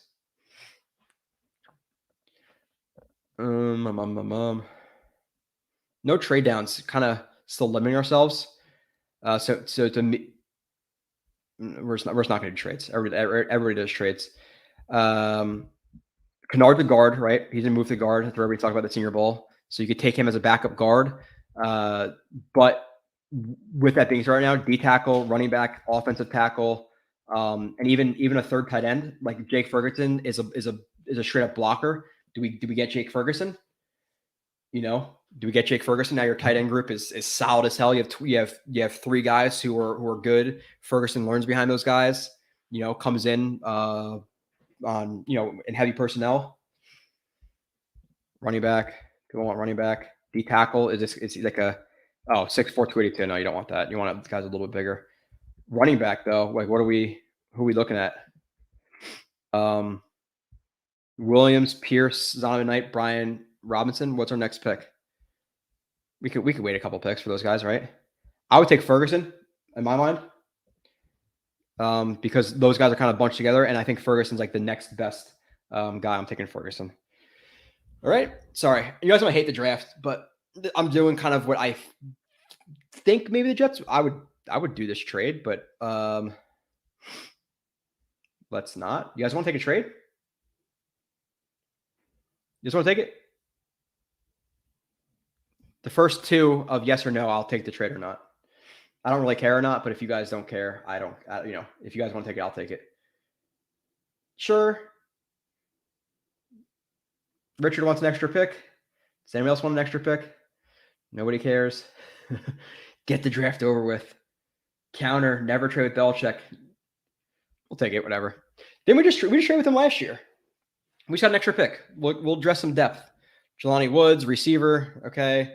Robinson, Beavers, Hayes, Cole Strange. All right. Let's who do you guys like at running back? Not realistic. I don't think any of these drafts are realistic. To me, I like Williams. I like Pierce. I don't really know a lot about Knight. Bam, model consistency. Let's see if they're, let's take their word for it. That's the scouting report. Average, stats. What is he? What kind of player is he? You guys know? Pierre Strong. I don't know. I would personally take a running back or a tackle.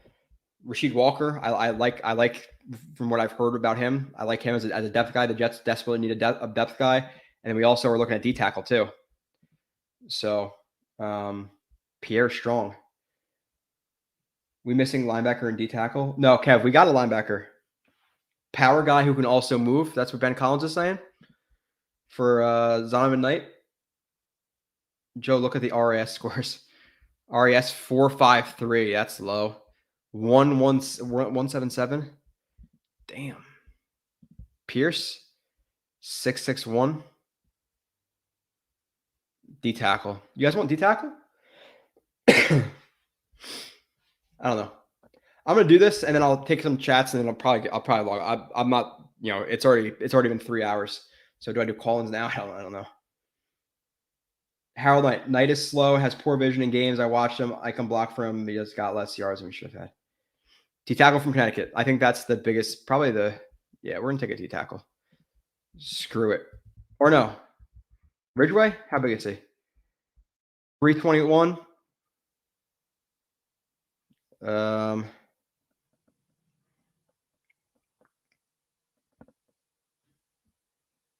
right, whatever. He's okay. Big guy, whatever. Do any of us really know at this point? No, we just know what we do in mock drafts. To be honest, unless you really watch them, but we need a running back for sure, and we needed an offensive tackle, like a depth O lineman in general. Depth: Tyler Goodson, Zamir White. Is there any? The running backs are kind of slim pickings here, guys. Ridgeway, Leo Chanel, Garrett, backup tackle. You guys like any of the running backs? I don't know if you guys know, like Tyler Goodson. RAS is 8.62. That's good, right? Spin moves, hurdles, stutter steps, stiff arms, walking, talking, highlight reel. Is that true, guys? Does anybody know? Zamir White? Hassan Haskins?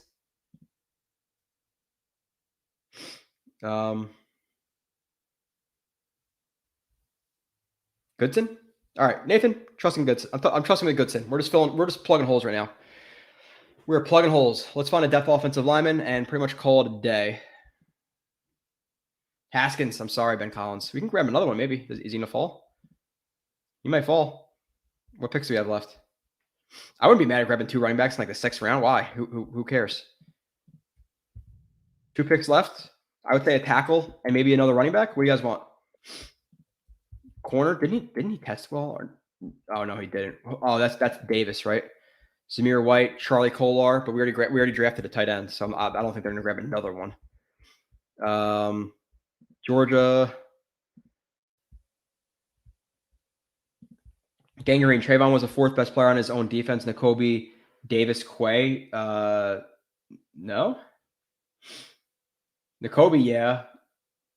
Davis, yeah, I get that. But Quay Walker, dude, Quay Walker and Trayvon Walker. Trayvon Walker, I'm almost going to guarantee he's going to be a top 15 pick, probably top 10. And Quay Walker's going to be like a 2nd or 3rd round guy. So it's about film projection because of their athleticism and what they can learn. It's not just what they did there. Slayer here is a steal. Who is Slayer? Oh, do you guys agree with that? Haskins. Who is higher? Picking Slayer. I'm just plugging a gap. Quay was not better than Trayvon. Yeah, Trayvon, dude. The thing with Trayvon too is like there were some games he played 25 like 25% of snaps and then 80. And the thing with Walker's, they didn't really let him like full go as a pass rusher all the time. Like they played him tight a lot. And a guy with his speed to power should be able to play 7-9 tech, and they just didn't let him do it. So at least not from the games I watched, which was a good amount. So he wasn't really unleashed. Charlie Colo, how's the OT board? Let's see. You guys know any of these guys? TCU, Zach Tom. I heard a little bit about him, right? Oh, 9.66. You guys want to take a shot in the dark, another offensive lineman because he's a 9.66 RAS? I'm willing. I think the late round should be for guys who are good players but injured, and you hope to get lucky with health, or guys with 9.66 RAS scores, because we know that he likes to do that. We know that JD likes to do that. So we'd rather take him. Zamir White, Haskins, Bo Melton. He ran well, right? Yeah. That would be. There's nothing on. Sean Jolly.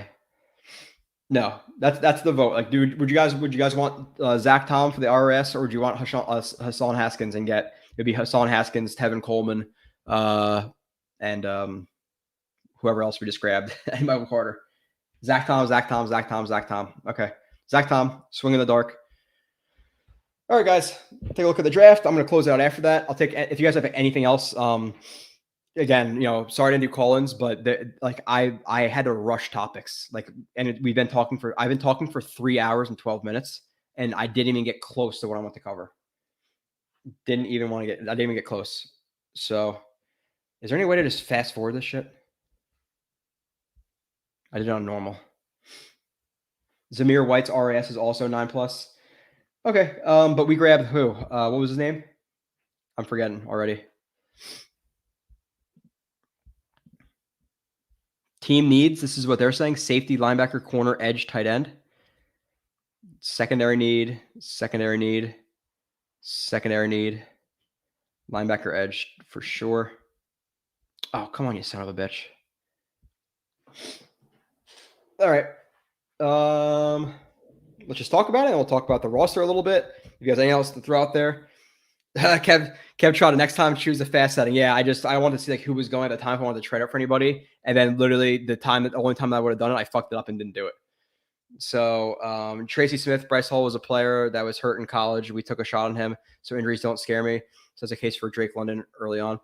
Yeah, and it's about medicals too. Like if they're comfortable with his fracture, his ankle fracture, then fine. Like it's not the end of the world nowadays with the medical advancements. So I am cool with it. Love for Zach Wilson. First 3 starts, 7 picks. Next 5 starts, 4 picks. Last 5 starts, 0 picks.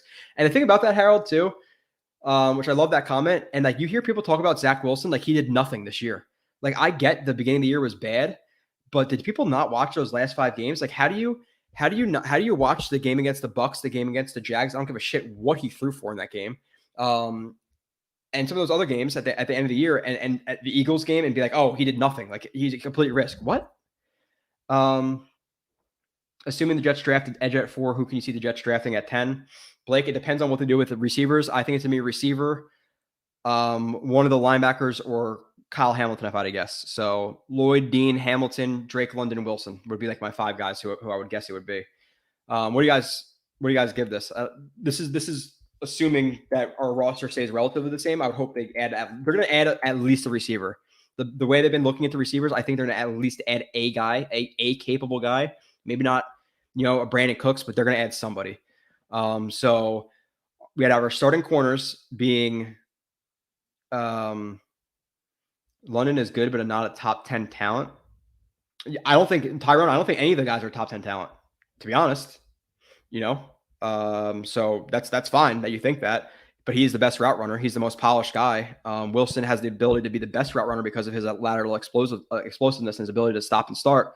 But London was much more clean in that aspect from a rep-to-rep basis.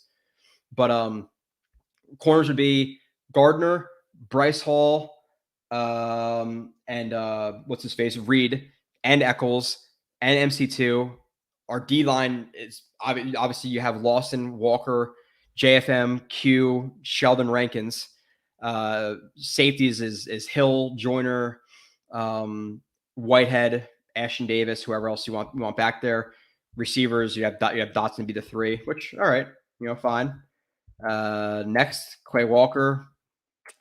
Still, even with just, I would honestly want two. I would want two linebackers. Like, I want one in free agency and one in the draft, because at this point now the lineup is Quay Walker, Quincy Williams, and Mosley. I'm not satisfied with that. But Quay Walker, Mosley, our tight ends right now with this mock draft would be freaking Ferguson, Conklin, and Uzama.